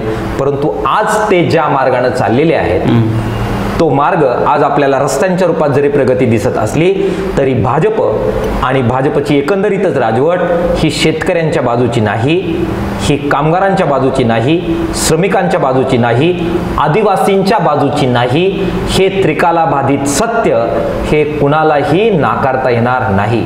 रस्ता झाला परंतु आदिवासींचं रिझर्वेशन गेलं, रस्ता झाला पण मराठा समाजाला रिझर्वेशन मिळालं नाही, रस्ता झाला पण सोयाबीन सोयाबीनला दुधाला भाव मिळाला नाही, रस्ता झाला पण लेकराला रोजगार मिळाला नाही, रस्ता झाला किंवा लाडकी बहीणला 1,500 रुपये मिळाले, मात्र देशामध्ये लाडकी बहीण सुरक्षित नाही, तिच्यावर बलात्कारांचं आणि अत्याचाराचं प्रमाण वाढतंय. इकडे अशा प्रकारचा विकास, हा भाजपचा विकास, हा खऱ्या अर्थानं जनतेला भावणारा विकास नाही, जनतेचा हिताचा विकास नाही. खरा विकास कोणता आहे याच्याबद्दलचा पर्यायी कार्यक्रम आम्ही जनतेच्या समोर निवडणुकीमध्ये नक्की ठेवू. शेवटचे 1-2 प्रश्न विचारतो तुम्हाला की मध्यंतरीच्या कालखंडामध्ये अशा काही बातम्या आल्या, माध्यमांमध्ये आल्या की माजी मंत्री मधुकरराव पिचड भारतीय जनता पार्टीला सोडून शरदचंद्र पवार राष्ट्रवादी काँग्रेस गटामध्ये प्रवेश करतायत आणि त्या ठिकाणी त्यांना किंवा त्यांच्या मुलाला त्या ठिकाणी उमेदवारी देण्याचा प्रयत्न चालू आहे. कदाचित जर हे शक्य झालंच तर तुमची काय भूमिका असणार आहे महाविकास आघाडी म्हणून? मी मगाशीच सांगितलं की याबद्दल सुद्धा निर्णय हा राज्य आणि देश पातळीवर जे आमचं सुसंगत धोरण आहे त्याला अनुसरून आम्ही सगळ्या लोकांना विचारून जिल्हा कमिटी, राज्य कमिटीमध्ये आम्ही घेऊ. परंतु एकंदरीतच महाराष्ट्रामध्ये जे अत्यंत संधी साधू राजकारण सुरू आहे, अकोल्यात सुद्धा परवापर्यंत एका विचाराचं राजकारण करणारा माणूस इथे सांगतो की जर तिकीट हे जर राष्ट्रवादी काँग्रेसला मिळणार असेल तर मी तुतारी हातात घेणार. परवापर्यंत इच्छुक असणारे वेगवेगळ्या पक्षाचे सगळे उमेदवार अशा पद्धतीची आवई उठली की राष्ट्रवादी काँग्रेसला तिकीट मिळणार आहे, आपले पक्ष सोडून देऊन, आपलं चिन्ह सोडून देऊन, आपल्या विचारसरण्या सोडून देऊन, आपले कार्यकर्ते सोडून देऊन शरद पवार साहेबांना भेटायला जाऊन आलेले आहेत. मार्क्सवादी कम्युनिस्ट पक्षाचा कोणत्याच उमेदवाराने मी तुतारी हातात घेणार अशी भूमिका घेतलेली नाहीये. हा फरक जनतेने लक्षात घेतला पाहिजे. तत्वज्ञानाचं राजकारण उशिरा उगतं. माझी आई नेहमी सांगते की ताग एका दिवसात उगतो, साग उगायला 100 वर्ष लागतात. पण ताग दीर्घकाळ टिकत नाही. ताग म्हणजे एक प्रकारचं रोपटं आहे, शेतामध्ये मुक्त खत तयार करण्यासाठी त्याचा वापर होतो. आई म्हणते तागाचं रोपटं एका दिवसात उगतं पण ते पिढीला पुरत नाही. सागाचं बी उगायला काही वर्ष लागतात परंतु काही पिढ्यांना तो पुरत असतो. मार्क्सवादी कम्युनिस्ट पक्षाची भूमिका सागाची आहे. वारं फिरलं की लगेच आम्ही ह्या पक्षातून त्या पक्षात. याला अशा लोकांना काय किंमत लोक देतात हे वेळोवेळी आपण पाहिलेलं आहे. ज्यांनी अशा प्रकारची संधी साधू भूमिका घेतली, प्रचंड दिग्गज असू द्या, पण ज्यांनी संधी साधूपणाची भूमिका घेतली, जनतेनं त्यांना त्यांची जागा दाखवलेली आहे. आम्ही जनतेच्या बरोबर राहणार आहोत. शेवटचा प्रश्न डॉक्टर, की मध्यंतरी तुमची फेसबुकला एक पोस्ट आली की महाविकास आघाडी किंवा जे काय आहे तर मार्क्सवादी कम्युनिस्ट पक्षाचा वापर करून घेत आहेत, तर नेमकं काय अस्वस्थता आहे नेमकी? योग्य वेळी योग्य गोष्टी करायच्या असतात. पोस्ट पडली, दुसऱ्या दिवशी राज्याच्या सेक्रेटरींना चर्चेसाठी बोलावणं आलं आणि राज्याच्या शिष्टमंडळाबरोबर मार्क्सवादी कम्युनिस्ट पक्षांच्या 12 जागांच्या बद्दल चर्चा झाली. योग्य वेळी अशा पोस्ट पण पडतील, भूमिका पण घेतल्या जातील, परंतु त्या नियंत्रित असतील, त्या स्वैराचार करणाऱ्या नसतील, त्या संधी साधूपणाच्या नसतील. जे काल बोललो तेच आज बोलेल अशा प्रकारच्या असतील. मार्क्सवादी कम्युनिस्ट पक्षाचं, जनतेचं, तालुक्याचं हित कशात आहे अशाच प्रकारचा निर्णय गांभीर्याने घेतला जाईल. एक शेवटचा प्रश्न, पोट प्रश्न त्याला, की मार्क्सवादी कम्युनिस्ट पक्षाने राज्यामध्ये 12 जागांची महाविकास आघाडीकडे मागणी केली आहे, परंतु त्यामध्ये साधारणपणे किती जागा तुम्हाला मिळतील असं वाटतंय? आणि जर त्या जागा तुम्हाला मिळाल्या नाही तर एक केंद्रीय तुम्ही सचिव आहात, किसान सभेच्या आहात, मार्क्सवादी कम्युनिस्ट पक्षाचे महत्त्वाचे प्रमुख नेते तुम्ही आहात, तर नेमकी काय भूमिका घेईल? मी आपल्याला सांगितलं त्या प्रकारे बैठक झालेली आहे. काही जागांच्या बद्दल शब्द दिले गेलेले आहेत, मान्यच करण्यात आलेले आहे. काही जागांच्या बद्दल विचार सुरू आहे आणि काही जागांच्या बद्दल असहमती दाखवलेली आहे. कोणत्या जागांबद्दल काय निर्णय झाला आहे हे जाहीर करण्याचा अधिकार मला नाही. तो मार्क्सवादी कम्युनिस्ट पक्षांच्या राज्य सचिव, राज्य कमिटी आणि पॉलिट ब्युरोचे मेंबर्सला असतो. परंतु महाविकास आघाडी आमची नाराजी व्यक्त केल्यानंतर, केवळ मीच नाराजी व्यक्त केली असं नाही, पक्षानं पत्रक काढलं, पक्षाने आपली भूमिका मांडली, त्याच्यानंतर कॉग्निजन्स त्याचा घेतलेला आहे. राज्य नेतृत्वाबरोबर महाविकास आघाडीचे शिरस्ते नेते बोलत आहेत. डॉक्टर अशोक ढवळे आहेत, उदय नारकर आहेत, डॉक्टर DL कराड आहे, JP गावित आहे, नरसई आडम आहे, माझाही त्या शिष्टमंडळामध्ये अनेकदा समावेश असतो. आम्ही बोलतोय. मला खात्री आहे की योग्य निर्णय होईल. तुम्ही येण्यापूर्वीच मी नाशिकची सभा करून आलो आहे. डॉक्टर DL कराडांची जोरदार सभा झाली. परवा दिवशी आपण बोललो. आम्ही बीडमध्ये जोरदार कार्यक्रम केला. नांदेड परवा दिवशी आता आम्ही सगळे इथले पण प्रमुख काही लोक आम्ही विनोद निकोलेंचा जो मतदारसंघ आहे तिकडे चाललोय. डॉक्टर अशोक ढवळे 3 दिवस तिथे थांबणार आहे. जोरदार तयारी चालू आहे. आम्ही 12 जागांवर तयारी करतोय. मला खात्री आहे एक सायझेबल अशा प्रकारच्या जागा यावेळी मार्क्सवादी कम्युनिस्ट पक्षाला महाविकास आघाडी देईल. आणि अत्यंत एकजुटीनं जसं खासदारकीच्या इलेक्शनमध्ये आम्ही खांद्याला खांदा देऊन लढलो तसं राज्यभर सगळे श्रमिक भाजप आणि मित्र पक्षांचा पराजय करण्यासाठी जोरदारपणाने काम करतील. धन्यवाद डॉक्टर साहेब. आज या ठिकाणी तुम्ही खूप तुमचा महत्त्वाचा वेळ काढून या ठिकाणी आमच्या आज दिनांकच्या विधानसभा निवडणूक 2024च्या रणधुमाळी या कार्यक्रमात या ठिकाणी सहभागी झालात. खऱ्या अर्थानं येणाऱ्या भविष्यकाळामध्ये मार्क्सवादी कम्युनिस्ट पक्ष नेमकी काय भूमिका घेतो, महाविकास आघाडीमध्ये त्यांना किती जागा मिळतात, त्यानंतर डॉक्टर अजित नवले 2024च्या विधानसभा निवडणुकीमध्ये काय भूमिका घेतात, हा येणारा कालखंडच आपल्याला या ठिकाणी सांगेल. आज दिनांकसाठी अकोल्याहून श्रीनिवास रेणुकदाससह कॅमेरामन आकाश भालेराव.